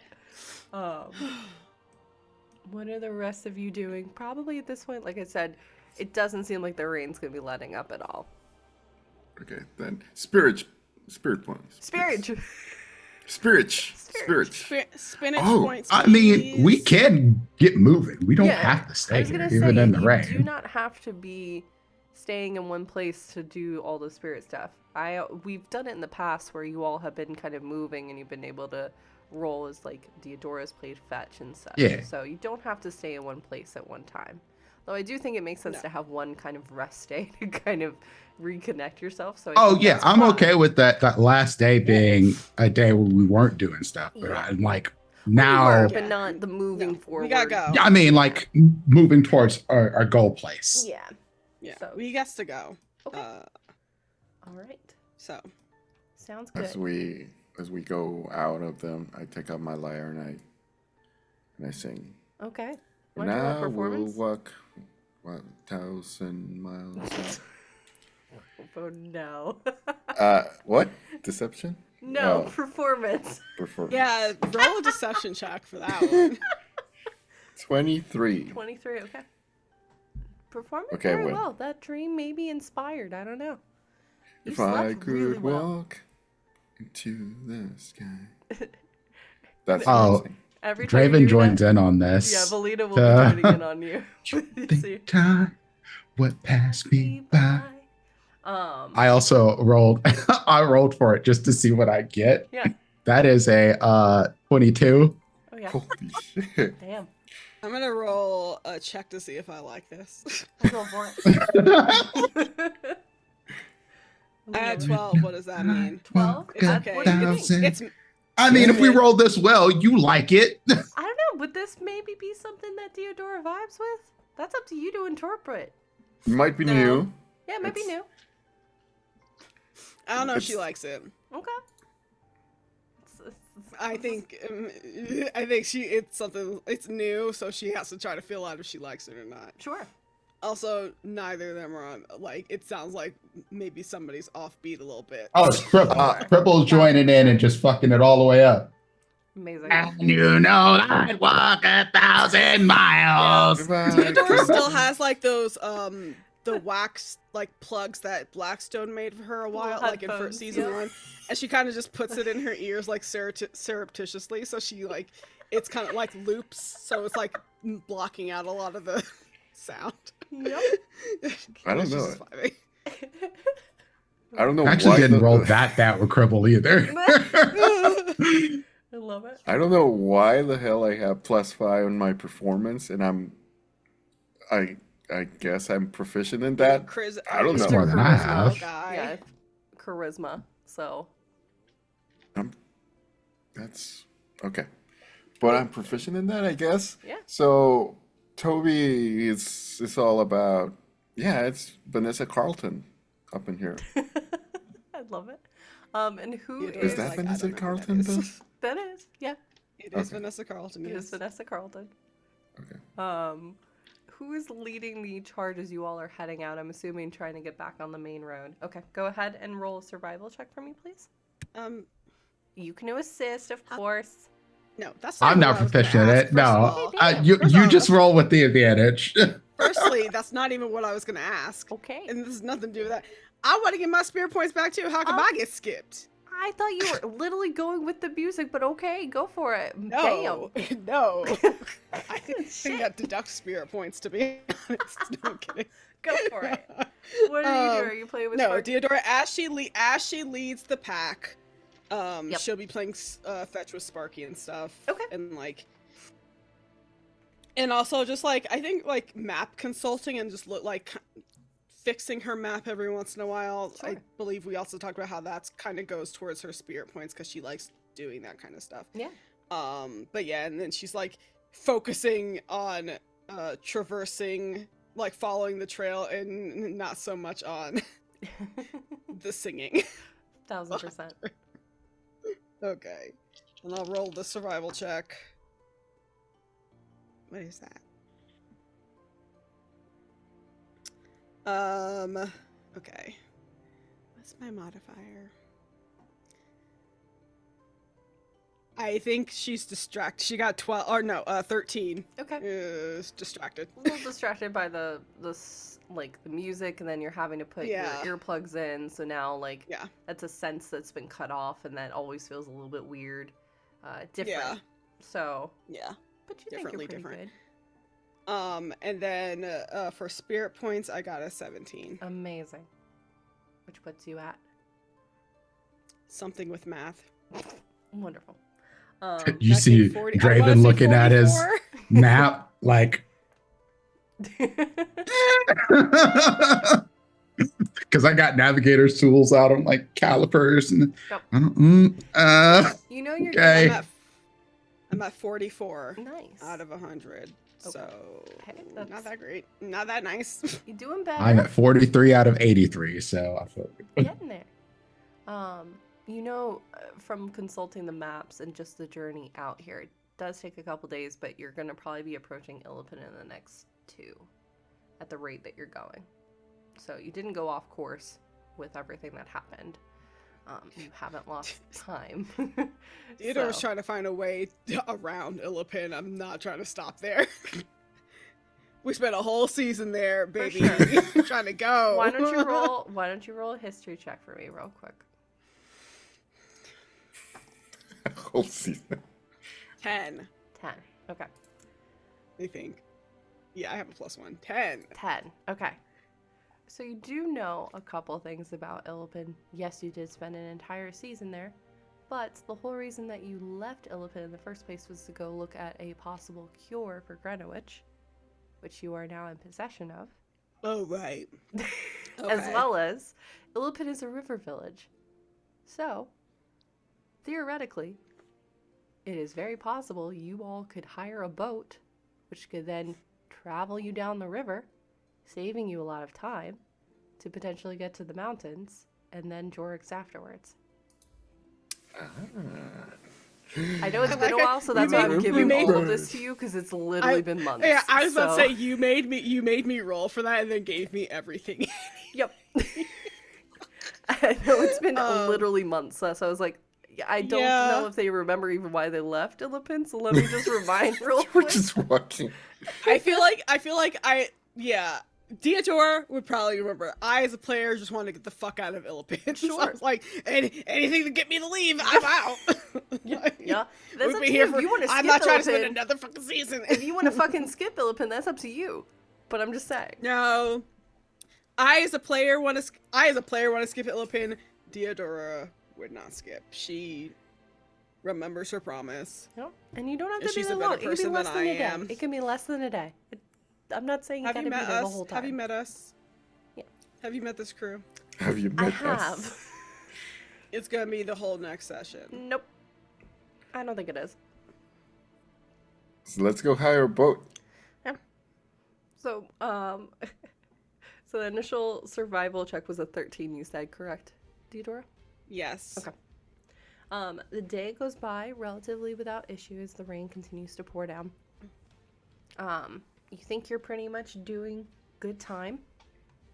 No issues. And then eventually it does become time for you all to settle down as night falls.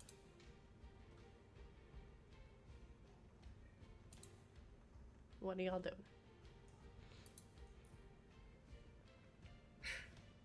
You can keep going, but you're going to be pushing exhaustion.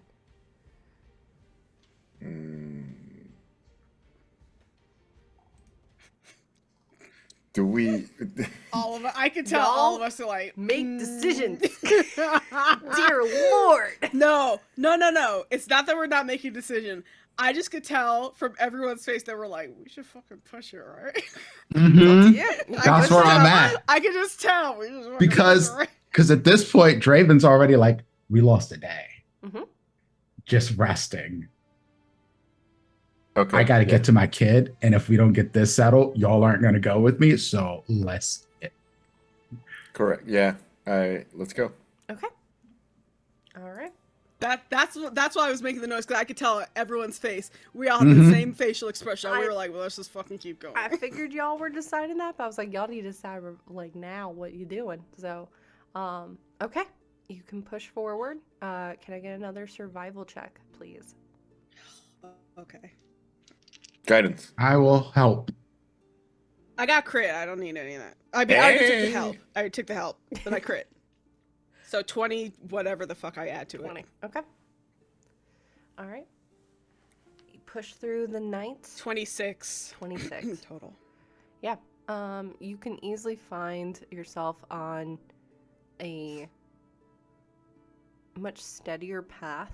That perhaps this is what merchants, as they were moving through the wetlands a long time ago, were taking. It's a little bit more stable. It also offers up a bit more shelter from the tree lines and such. And you're able to move pretty quickly under the cover of night and the rain and the storm that still is moving forward. Are you moving through the entire night, or are you going to take a short rest? What are you doing?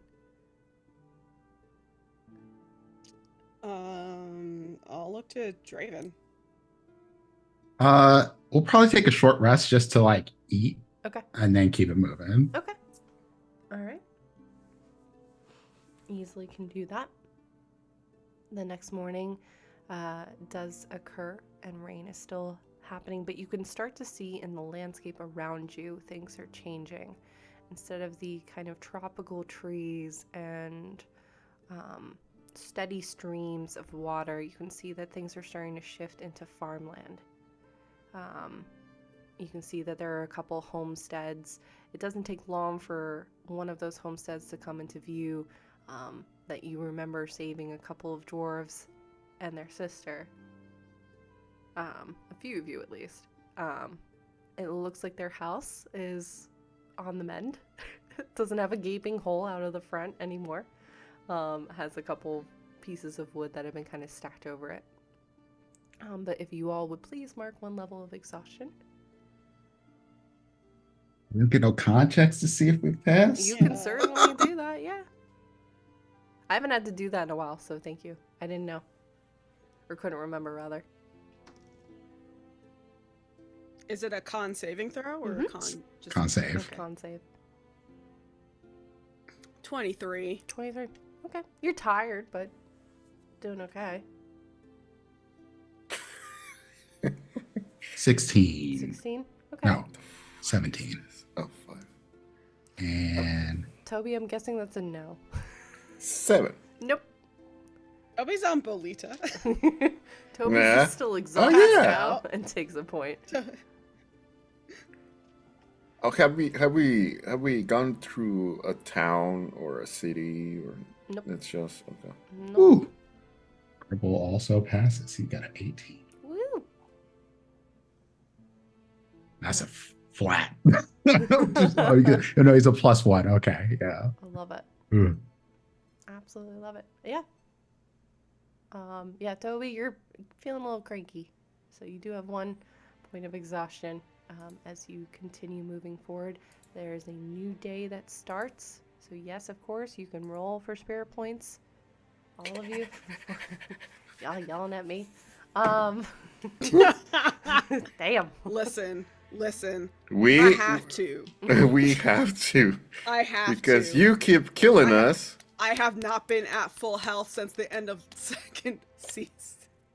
Not even then. Whenever. Oh my god, yes. Okay, I'll use one of my inspirations, so I got a 26 back. Wonderful. Yeah, I'm good. I'm good. Are you at full now? Almost. You're close. Yeah, Where are you at? pretty close. 50 out of 52. Yeah, that's, Oh, lucky that's you. really good. Must I be rolled a nice. 17, so that'll put me at 60 out of 80. That's good. I Cribble rolled is not doing as well 14, as I so am. that's something with math. It's something I with rolled math. so incredibly poorly for Cribble. I think it's something with math. I want to say 58. 2, a 3, and an 11 for Cribble. So, Oof. Yeah. Yeah, That I'm does at go high. 58 out of 100. Hey, that's good. No, it's only good when I'm at 100. Thank you so much. No, I know. I heard it in your tone. That was very So, like, Lordy me, not Lamia Yep. coming to my defense. Lamia, you're the reason why I haven't been at full health, full spirit points this whole time. So do not. Don't think I Well. forgot. Amazing. Okay, as the day starts, could someone please roll another survival check and we'll see how this day goes. I'll help again. Okay. Okay. Guidance. I can guidance. Robo's I can guidance casting myself. guidance. Oh. Oh, Grobo, you're casting guidance? I can just guidance myself. It's fine. Okay. 27. 27. Okay. It's Very nice. Yeah. I got a 4 on the D4, y'all. Hell yeah. You feel very confident with where you're going. You're having to pick through a couple patches of just kind of muck. It seems like this area has also gotten that kind of torrential rain that just has not let up either. So a lot of the regular kind of roads and such that you used to get out into the Diadora wetlands in the first place, you find are flooding in parts, so you're having to take the longer way around, or get inventive with trying to cross. But you're making good time. Doing really well. But eventually it does get close to nightfall. we will rest this night. I think I think for Toby's sake we should rest. Okay. Sure. All right. He's getting cranky. Okay. Yeah, I can tell. Yeah, and a Snickers isn't gonna help. What's the Snickers? It's some kind of treat that he likes to eat. I don't really know what it is. He's very cloying. A lot of chocolate. Some druid shit.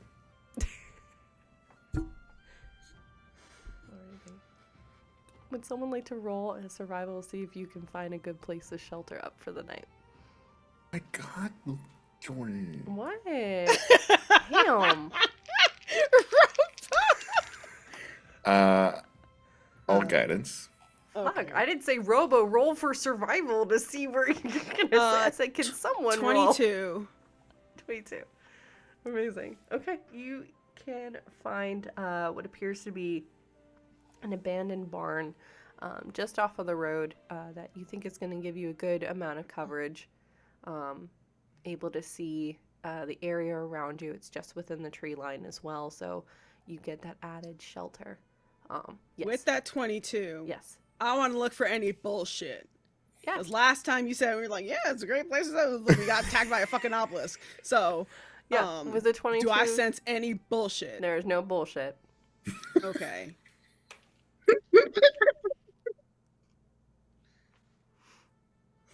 I'm both very Nope. proud, but also very sad.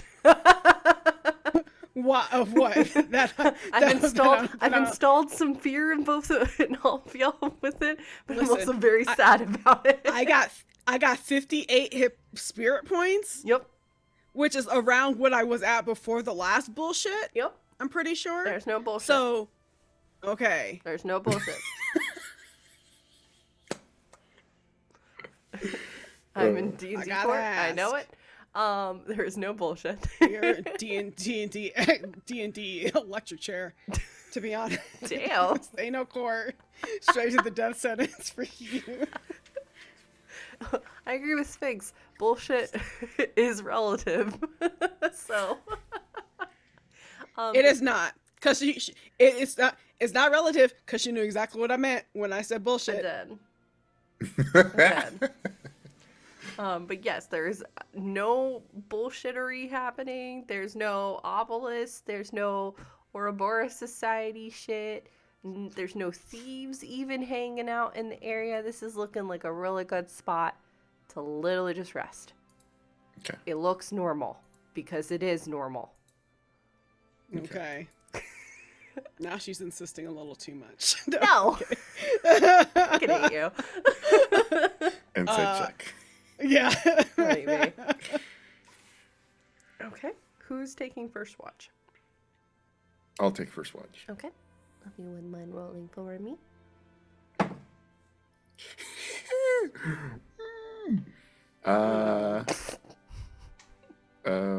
7. It's dark. Of course it is. Bolita found a mouse. And it's We're scurrying playing with the around. mouse. We're talking to the mouse. Yeah, it's talking to the mouse a little bit, scurrying around a little bit, you know. Doesn't really want to, like, try to not make too much noise. Oh, you know what I want to start messing with? What? And probably why I wasn't paying attention to the night. Sure. I want to start messing around with my alchemist supply. Sure. What would you like to do with that? I want to make a spirit potion. Ooh, okay. So question with that, are you, the spirit potion, is it basically what Gigan kind of taught you back in Felk? Or are you trying to create something of your own creation?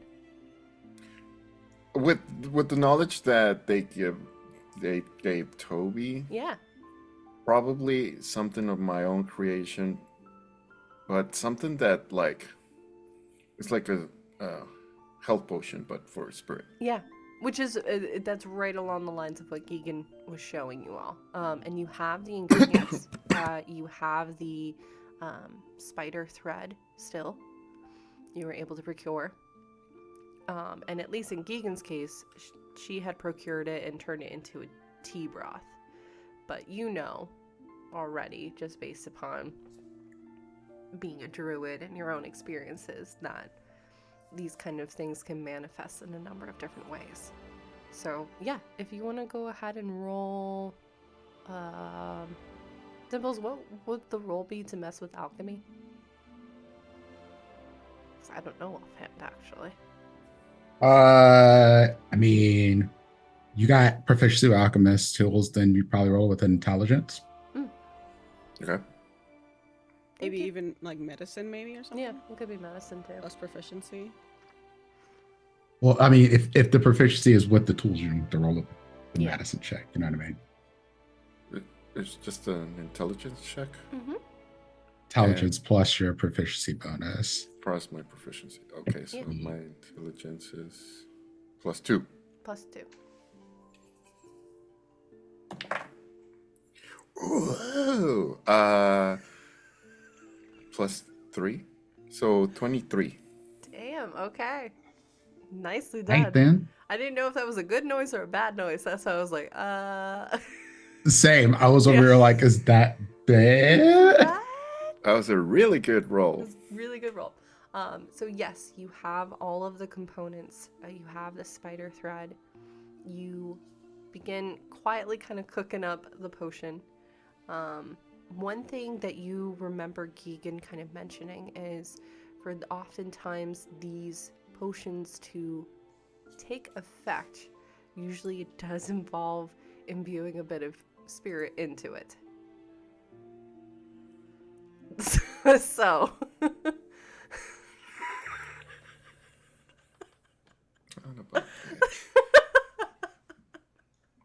I know it's literally All right, months, fine. so I was like, you can. A wild concept, a spirit potion that needs spirit. Yeah. Ready to go into it. Well, that was what I. Oh my god.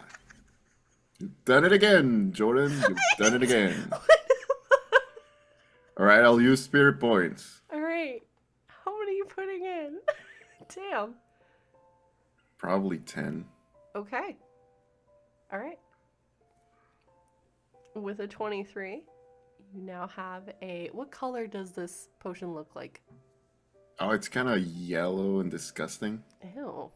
Okay. Yeah, it's kind of like when a lime goes bad. Yes, fair. Yeah, you would take a point of inspiration for that. Yes. Okay. You now have, though, in your possession, a potion that will give 10 spirit points back to the drinker. All right. Or a D10 will need to be rolled, but yeah.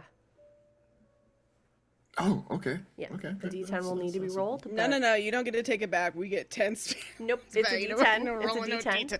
I'm gonna just take 10 next time. Nope, it's a D10. Is it a plus like you get with like a healing potion, a D10 plus 4, like Yes. spirit potion 1? Yeah. Okay. Yes. Yeah. Jordan's gonna My hair is all this frizzled session. and wild, and I'm like, oh, I done it again. And that's it. Yeah, you can Fucking easily do Doc that. Brown bullshit. Oh yeah, I'm going full lich here. Doc Brown Wood is a lich. You're right. But yeah, you are very much enamored with that. The rest of your watch goes by without any issue. Okay, I'll wake up whoever's next. All right, who's next? Whoever is next. All right, Me. Diadora. All right. But before we get to your watch, Oh my god. Diadora. I love all of your like, oh my god. Well, it Listen, might be I'ma tell y'all something right good. now, I will- Damn. I know where she lives, and I will share her address with you. It might Dimples, be you the something closest. good. God so damn. Oh, okay. Might be something good. So, Diadora. Sleep finds you a little less soundlessly tonight, as the memories of the last couple days come back in full force. Oria's body lifeless, falling to the ground as her vibrant spirit was pulled from her own body. Encircling within it these golden threads that seem to bind her to the obelisk. You, close but still feeling a sense of helplessness. Pulling you down into darkness, which you're familiar with, but this darkness isn't painted with sadness or the new word that you learned the other day of blue, but of nothing. A void.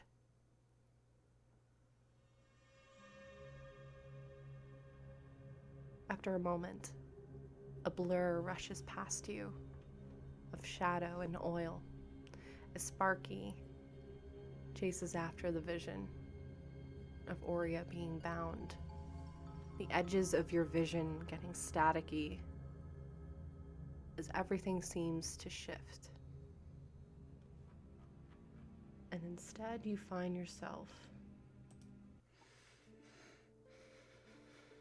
amongst the high grassy lands, the sky a wonderful sunset of reds and oranges and yellows. Oria's no longer there. The obelisk is no longer there either. A gentle breeze moves through, rustling the grasses that seem to kind of tickle at your shoulders. Stars blanket the sky. Can you make a perception check for me, please? Mhm. Can you just trust me? God damn.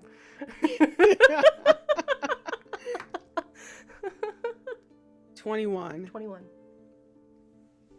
So you could see the stars before. You have always been one that has been almost innately attuned to them, knowing which star points to north. As you look up at the sky, everything is more defined.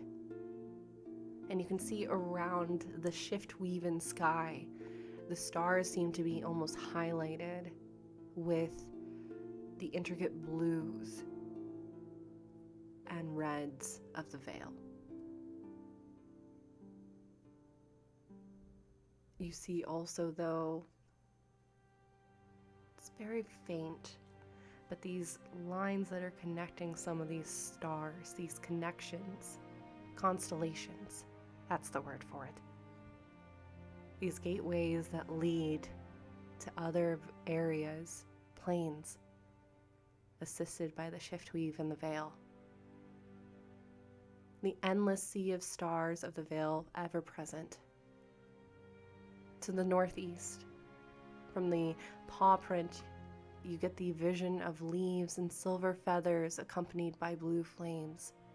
You know that to be the plain of Anakoth, a plain of nature where the great river lies. To the southwest, from the waves, ever shifting, an endless ocean of storms that crest never ending, Leora. To the east, amongst the lightning bolt that seems to cut across the sky, Solon, the raw power of nature itself, where elementals and energy lives. Almost in stark contrast,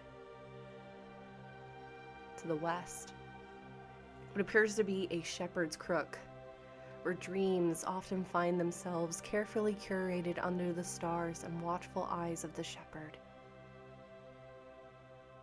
After a moment, you feel a lick on your hand as Sparky is kind of staring at you, kind of taking everything in. I fucking knew it, bitch. Now does it make sense why I sent you the logo? On that thing. No, I knew. I had a feeling it was about that when you sent it. Mm-hmm. Okay. Yeah, I'll like look as Sparky licks my hand. I'll look away just briefly and scratch it behind the ears, and then turn my attention back up to the constellations. The constellations continue to glimmer.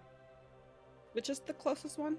The closest one to you right now would be the paw print, Anakoth. I'll post that in the chat. It's the one that has, if you're looking at our logo, it looks like a little paw print. Yeah, I know. Is this a dream or am I awake right now? That's a good question. Where does Diadora go when she dreams? Bitch, I don't know. I don't know about this. I think Diadora goes to wherever... to home, wherever that is at the time. Yeah. You know, to like memories of her family, and like she thinks about where they would... She would know where they are right now. Yeah. Like, generally speaking. So she probably just kind of goes there. And I suppose that would, now that she has a little bit of knowledge of like the past of her, like her people, like that would be along wherever the shiftweave is going. Exactly.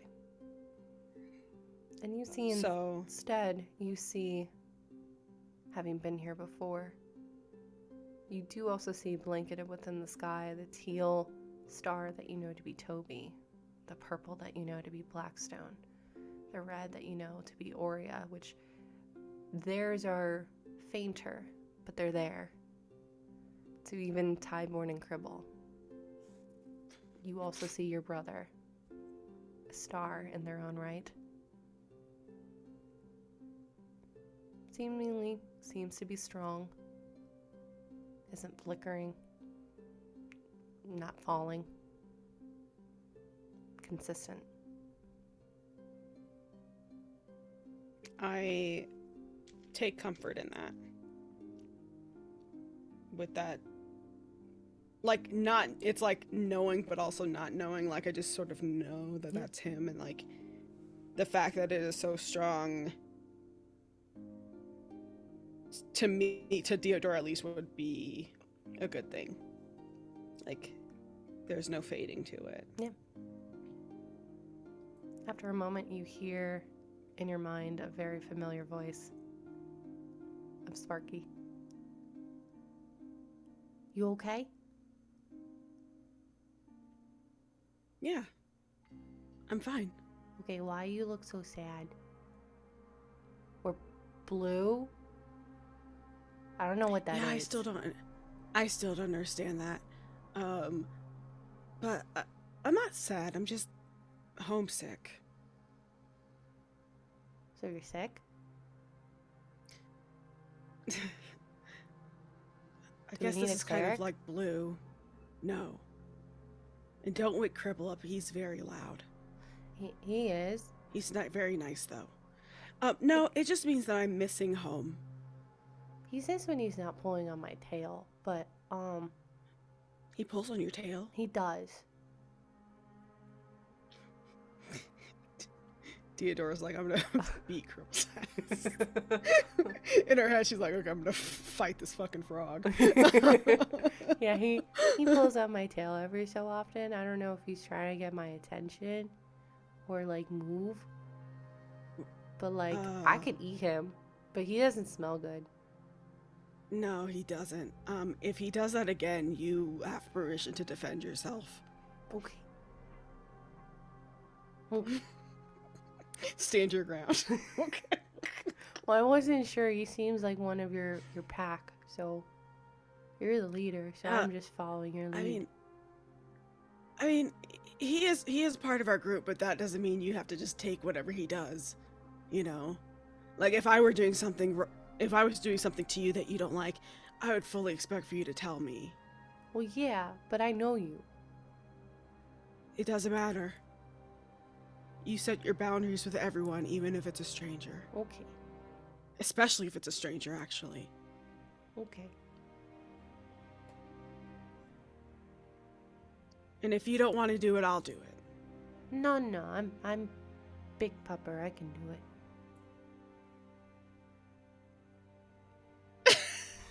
Shut up. Sparky has absolutely been nowhere near critical. Yeah, I'm okay. I'm just missing home. You want to go home? It would be nice. I have a question and it might be silly. Nope. No silly questions. What is home?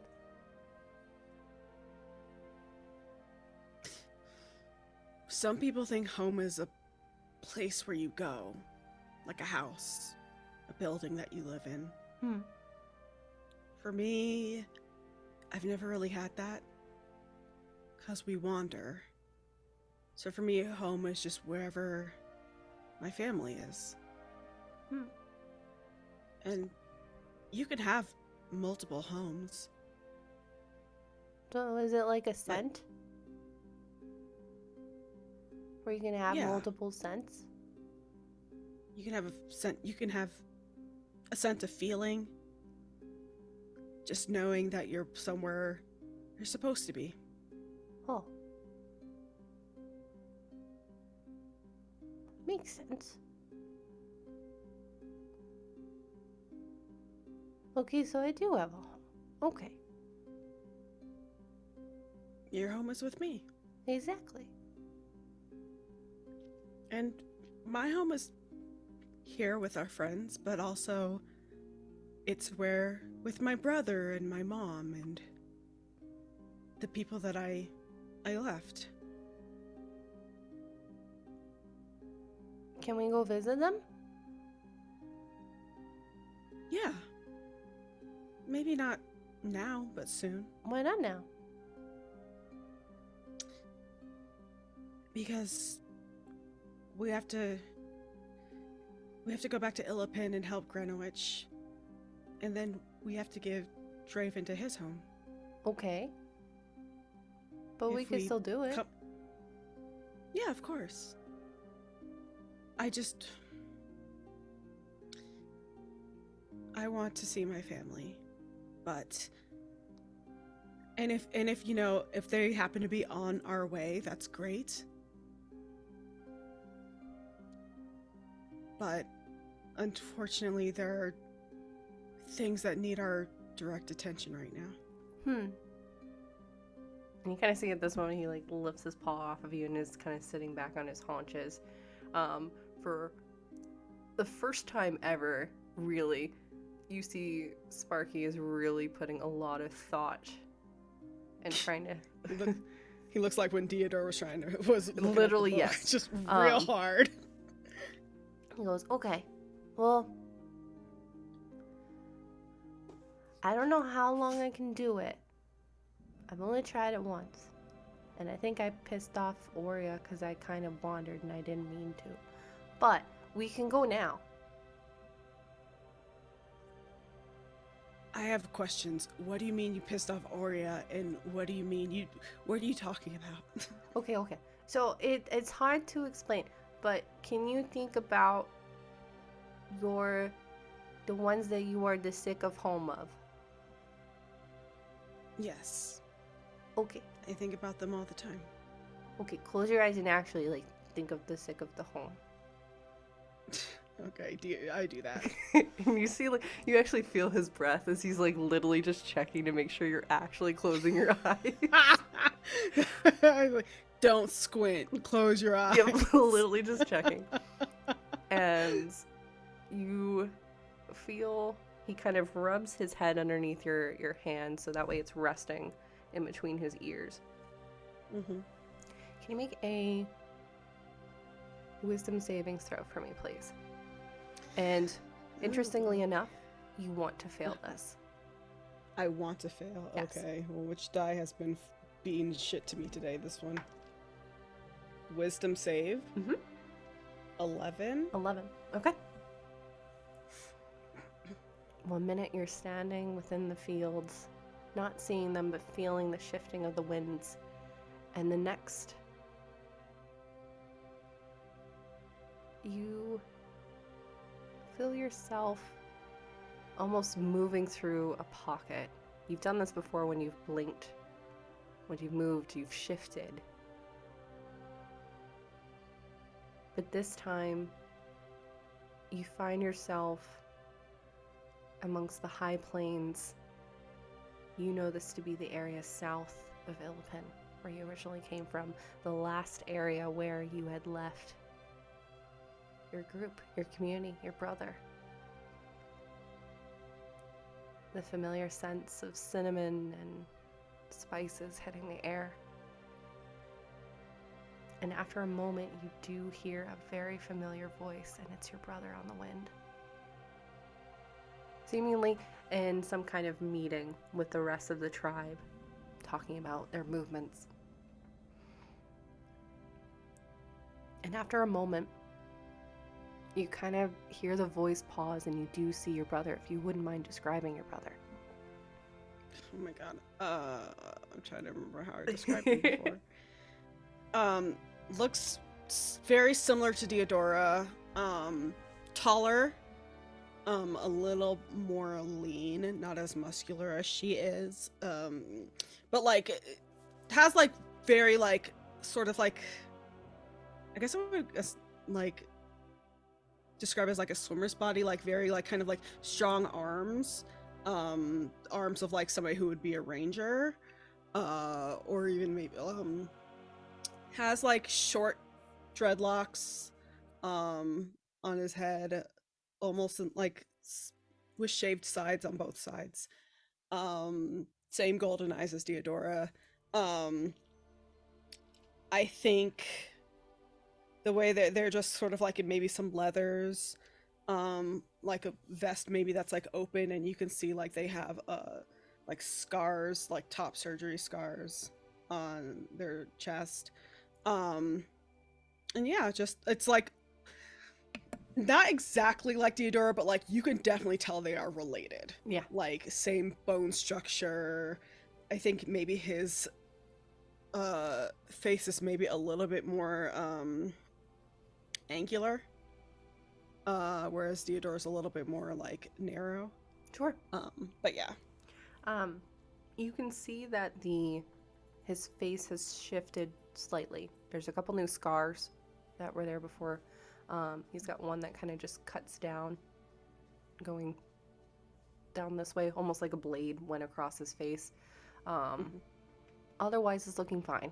It doesn't look like it's a fresh scar either. He seems to have had it for a while. But you also get the sense that You are here, but you're not. This is reality, but it isn't. It's a dream.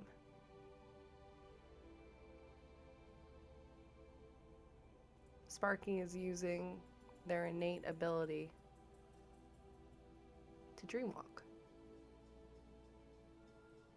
to give you that glimpse,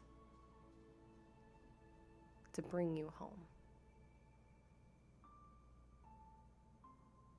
Can I hear what they're talking about? Yes. You can hear that they are talking about, it seems like your brother has been talking to a number. It's almost like when you're at the end of the day and your dreams are kind of going through the motions of processing everything before committing things to short and long-term memory, or just throwing it in the bin. And your brother is meeting with other members of the small council making up the tribe, talking about movements. They've gotten word from the northern tribe that there have been some attacks on the group. They have had to be a little bit more careful in their movements. But they are also awaiting the moon ceremony that's going to be happening in the next few days. So there is you're getting in the dream the ripples of a heavy sense of responsibility, but also a little bit of concern. You get a wandering thought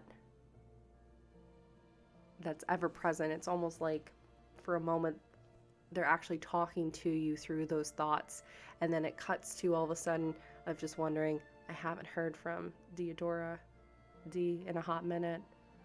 Hope they're okay. But I gotta focus on the tribe. But that's a concern.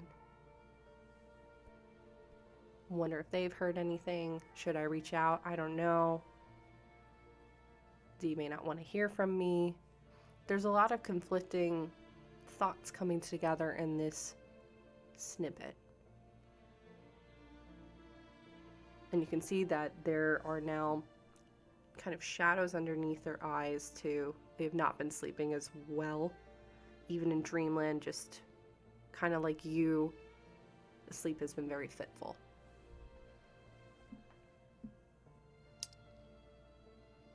I know this is like a mix of dream but also reality. Yeah. Could I maybe reach out and put just a hand on his shoulder? Yep. And sort of like I don't know if Diadora would like, she wouldn't know exactly how this works, but like she would want to comfort her brother and like give and try to like imbue or impart the sense that like she is okay. Sure. And like, and I don't want to say like he doesn't need to worry about her because there's, you know, worrying things and like you can't stop somebody from worrying, but Yeah. But also maybe that like this is so hard to explain because this is a dream, Yeah. but like give him the sense that she is okay, but also like there are other things going on in the world that are like related to maybe his worries. Reassurance makes with a sense. warning. Yes.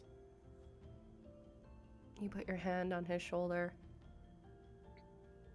and it feels like sparks of shiftweave static.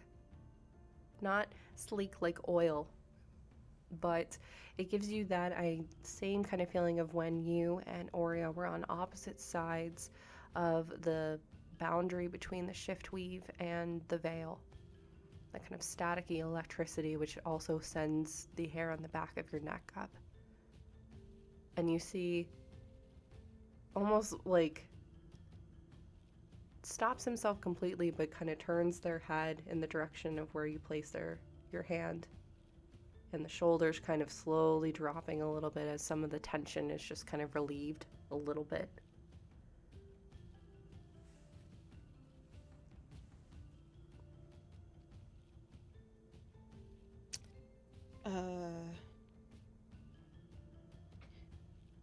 Before the dream ends, I think what Diadora would want to do is like kind of noticing that he has noticed that, maybe like say like Ouroboros or something to that effect, like something to let him know like some shit's popping up. Yeah. Like, cause wants to give him more than just like a feeling that like there's danger, but like this is the name of the danger. Sure. I think at that, Sparky, you can kind of see he's got his little eyes shut and is concentrating, but kind of like peeks an eye out at you and says, "Concentrate." Okay. Sorry, he's really cute. Yeah, she'll concentrate. You concentrate on the Ouroboros symbol. And very similar to what Blackstone has done in his cinematic records that he's run for others, you're able to, through not only visions, but sights, sounds, and feelings, able to give your brother a message of what's going on. It's flashes, but you're able to do that. It takes the remainder of your energy and Sparky's, as Sparky is helping to assist you.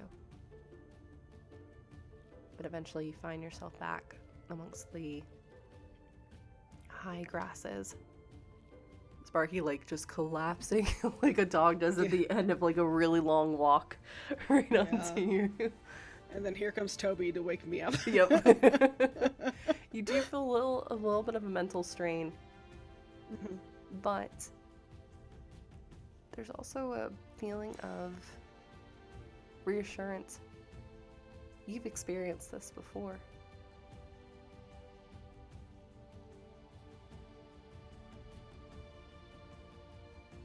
I'm waiting for you to finish. I'm like, when did I experience that before? The question of where do you go when you dream? Oh. The question of, and you do think of a conversation, feels like months ago, but it's honestly been about 2 months at this point, that you had with Cal and everyone in Illipin, talking about speaking with your ancestors sometimes in your dreams.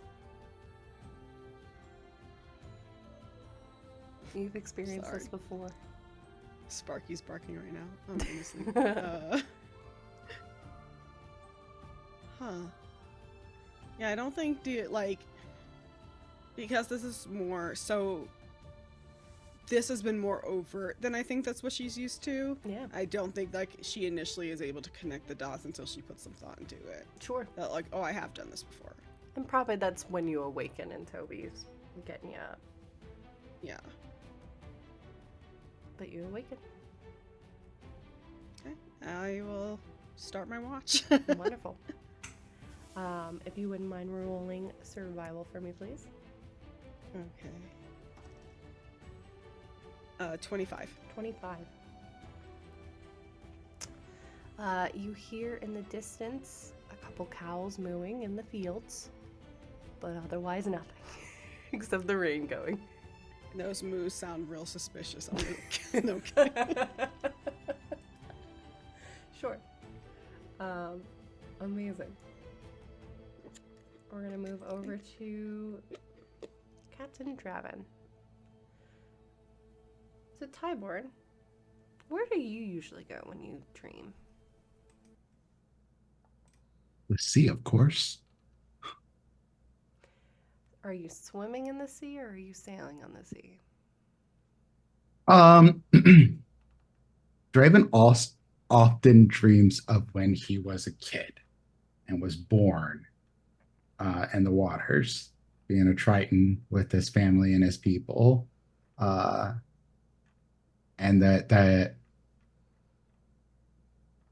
the missing of the family, but also like remembering the wanderlust that was like, I can't not get out of here. I have to go somewhere else new and see what else the world has to offer, sort of thing. Yeah. But parents, aunts, uncles, family, the whole shebang. Yeah. You find yourself upon your ship, sailing against the sea around you. It's not a storm, but the waves are high. There's definitely something happening in the water around you. The whites of each cresting wave kind of sweeping across the ship every so often as you crest over the top of a wave. That moment of, and feeling like for a moment you're flying before moving down the backside of the waves. On either side of the ship, on this sunny day, you can see that there are dolphins every now jumping within the surf, following behind the ship, playing in the trails of water left behind. Above you, the gulls are calling, looking for food every so often. The sea air cresting through.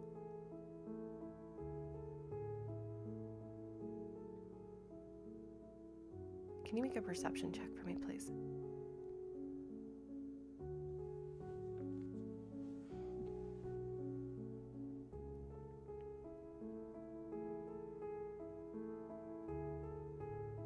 $21. 21.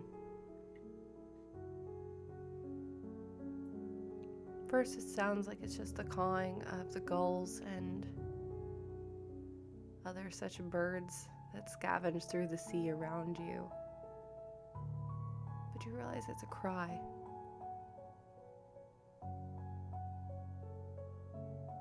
It's hard to make out at first,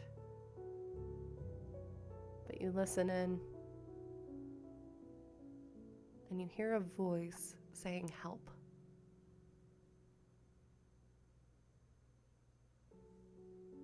Oh, then that's where we're going. Okay. Can you make a perception check for me? Well, that one's not as good. That's an 8. Okay. It's a little bit difficult.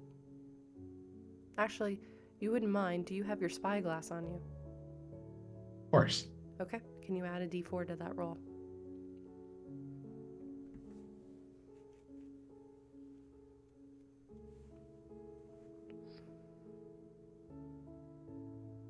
Four. So makes it a 12. Yes. Okay. With a 12, it takes a little bit amongst the roar of the ocean around you and the call of the birds. But eventually you see, kind of silhouetted against white, what appears to be a small, almost buoy, small boat. Truthfully shouldn't be out here in the way that the waves are going. Probably should be closer to port. You can see that this small buoy has its sails ripped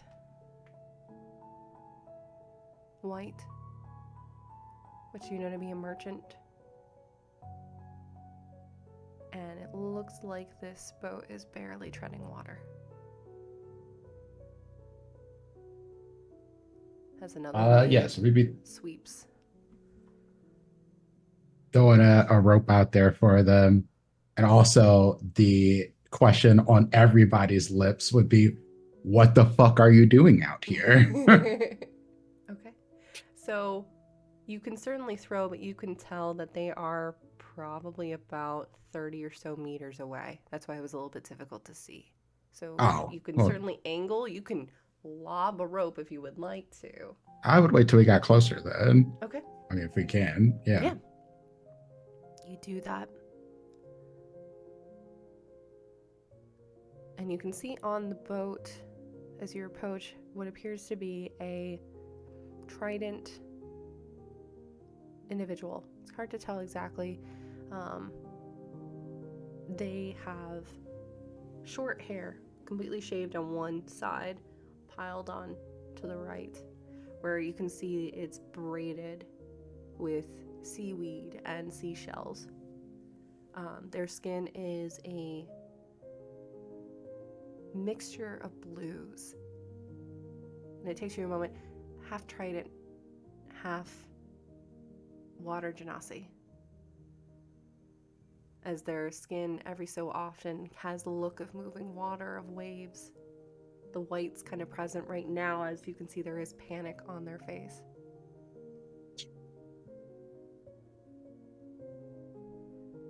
I'm also thinking like, okay, well, you can go in the water. You can breathe the water. What do you need my help with? Mm-hmm. But also is like, all right, throw a rope and just look of puzzlement for sure. As you throw the rope, you feel a pull, not from the individual that does end up catching the rope, but instead behind you, or rather to the side. And you can see now that there's a large wave that's now cresting over the top of your boat as well. What would you like to do? You have a moment to do anything.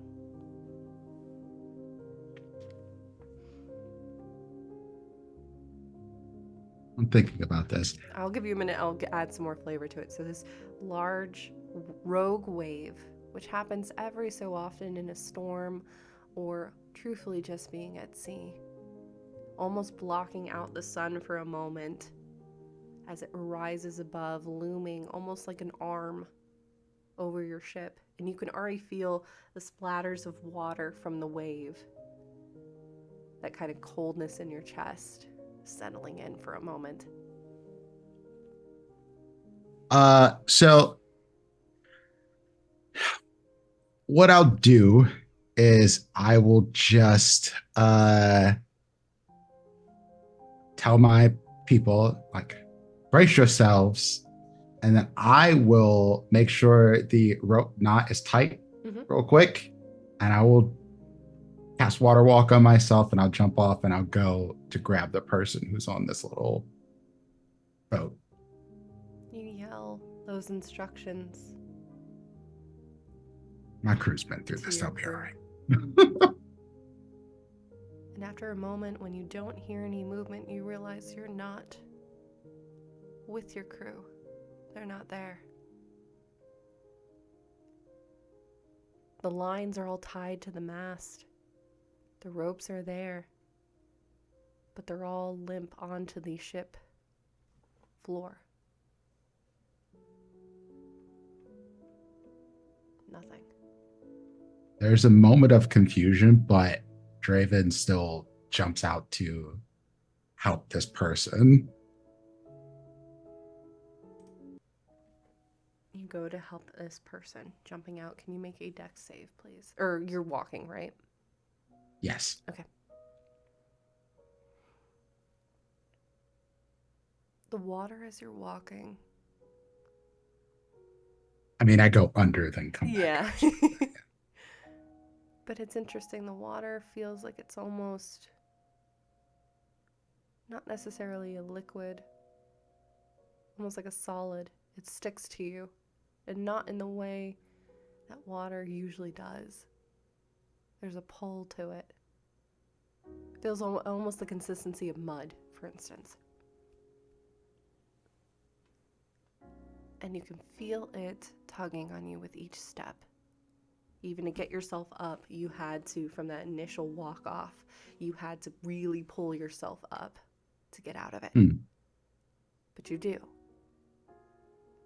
But you're having to move a little bit sluggishly as you go. But eventually you do make your way over to this individual, this merchant on a little buoy, which you can see is barely hanging on. It has taken on water. The individual has a bucket that they have been using to pour the water out of the boat as quickly as they can. But it's, you know this, it's almost fruitless to do this. Yeah, Captain just like, you're fighting a losing cause, mate. I have to try though, right? There's some things worth trying, and there's some things worth bailing on. And this is one of those situations where live to fight another day. Are you sure about that?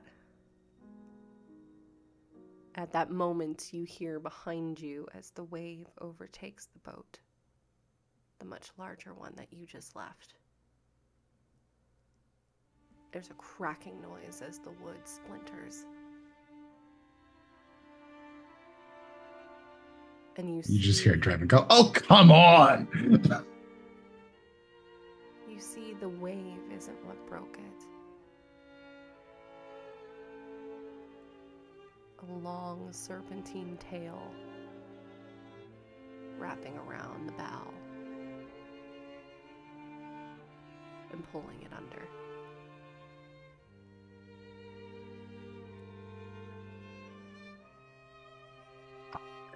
Then it's just, "That doesn't belong to you."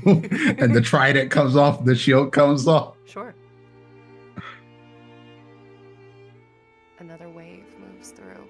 The ripple effects from this one. I need you to make a dexterity saving throw, please.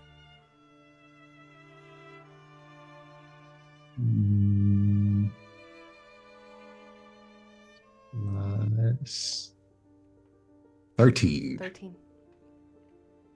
You're a little bit prepared now that you know what's happening. As this ripple effect wave comes, it still hits you, but you're able to recover pretty quickly. And you can see in the water underneath as the boat sinks further. Hang on 1 second, I'm trying to find something. There we go. Sinks further down. You see a large beast.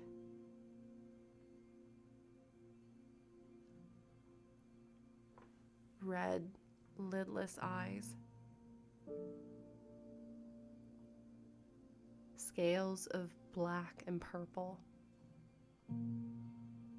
A giant serpent that has taken down your boat. And as it does, its large head, indeed this thing is a monstrosity, turns its attention towards you. It's a monstrosity, you say? Yes. In that case, I can actually speak to it. Yes, you can.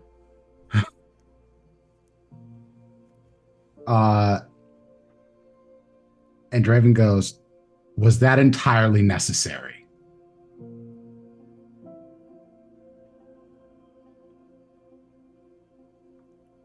Doesn't respond. It can understand my words, but I don't Yes. have any special ability to understand it. Yep. I look behind me and I'm like, "So why are you out here again?" You look behind you and the merchant is no longer there.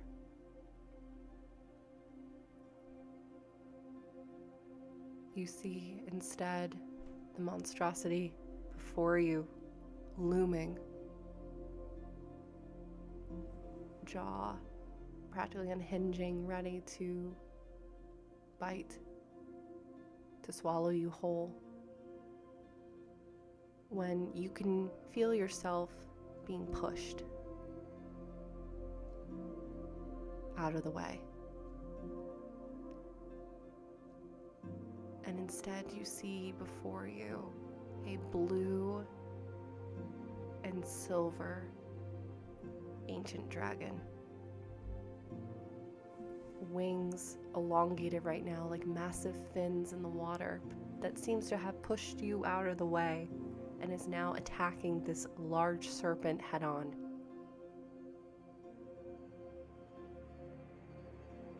Golden eyes looking at you with warmth as you find yourself still within the water, but now you're surrounded by a bubble of gold, richer than any merchant's pocket. And there's a warmth.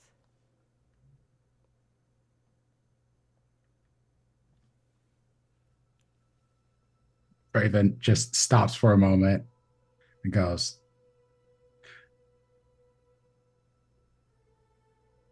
Who's trying to send me a message? Because I don't understand it. Not many would leave the safety of their own ships to help another. You hear this voice in your head that sounds like the crackle of thunder in a sea storm.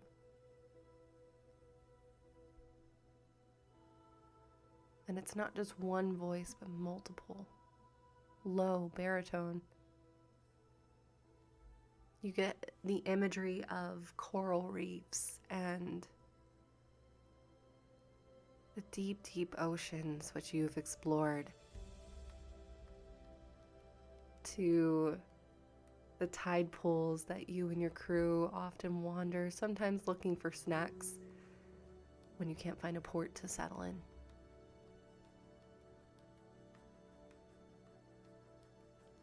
This is a being that's older. Can you roll a history check for me, please? Good luck on this one. That is a 11. 11.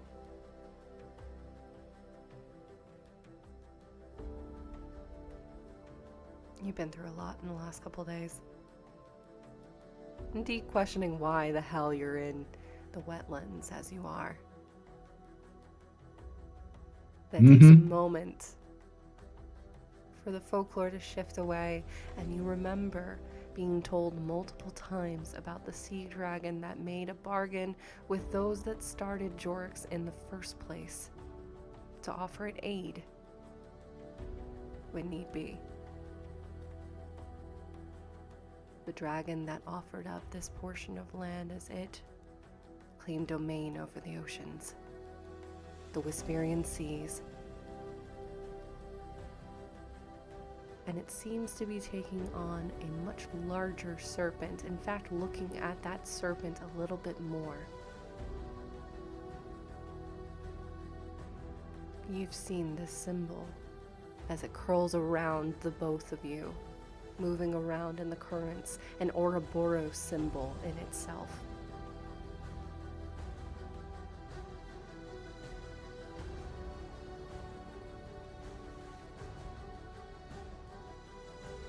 Okay.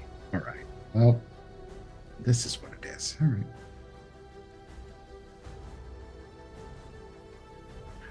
right. And then just Draven just speaks to no one in specific. Goes, I will always look out for those who are not as fortunate as I. And if I have to sacrifice myself for them, then I'll do it every time. What will you do when one of you is drowning?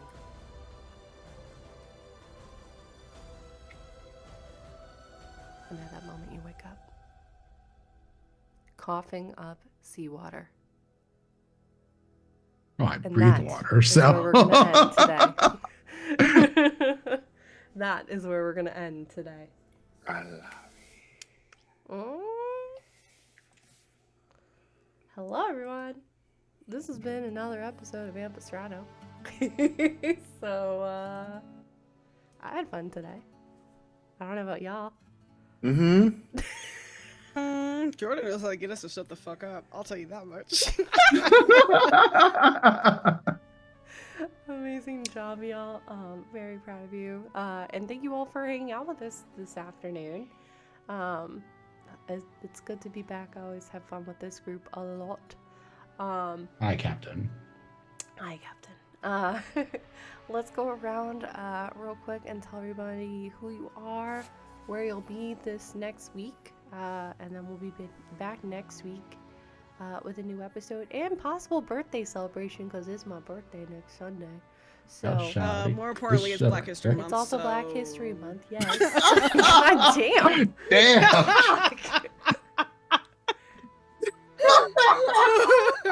Bye, everyone. Bye. Bye-bye. Wow. Well, remember when you said it's, you know, the true owner of this channel is? Can't be giving people that much power. Support unicorn when I need it. Hang on. Damn. Here's my support unicorn. Okay, Dimples, if you Your wouldn't mind. support unicorn says, "It's Black History Month, Shut the bitch." fuck up. Dimples, if you wouldn't mind saying who you are, where you'll be this next week, all that jazz, and anything else you wish to promote. Well, I mean, we talked about a lot of the stuff we're promoting at the start of the episode. I ain't got shit going on really. So support Black creators in this space, particularly on this month, but any other month as well. Because Lord knows, like, this short ass month is not representative of all the shit that we do. Nope. Like, most Y'all stuff would be have happening. ice cream scoops without us, bitch. Okay, No. respect. No, I'm serious. No, I know. Yeah. Peanut butter. Or yogurt. super soakers. Mm-hmm. Yeah. The video Refrigerated game treats. cartridge. Games. Mm-hmm. So Seat fucking brakes in your car. You're welcome. yeah. I mean, as far as what I'm doing, you won't find me anywhere else except here. So because my For last now. campaign For ended up. now. Shh. There's more stuff coming. Somebody's jumping the gun. I didn't say anything. I just said for but- now. Keep an eye on my socials. There will be an announcement of a thing that's happening. I know what it is. And you know, I don't. I think we're actually talking about two different things, y'all. Probably. yes, we are. We definitely are. And I know what you're talking about. I know what Farrah's talking about. Anyway, just keep an eye on my socials. I will be over on Robo's channel next month. Y'all know us. Just socials, me, Dimples and Dice. That's all I got. I love playing with you nerds. Thank you very much. Yeah. Amazing. Robo.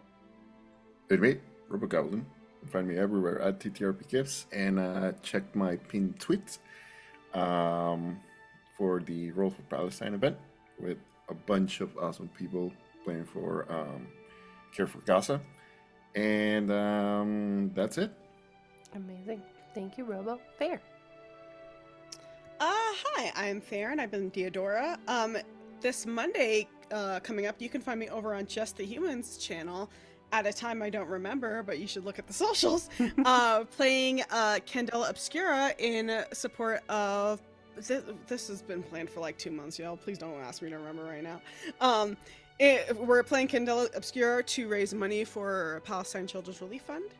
I will also be part of Robo's charity event at the beginning of next month.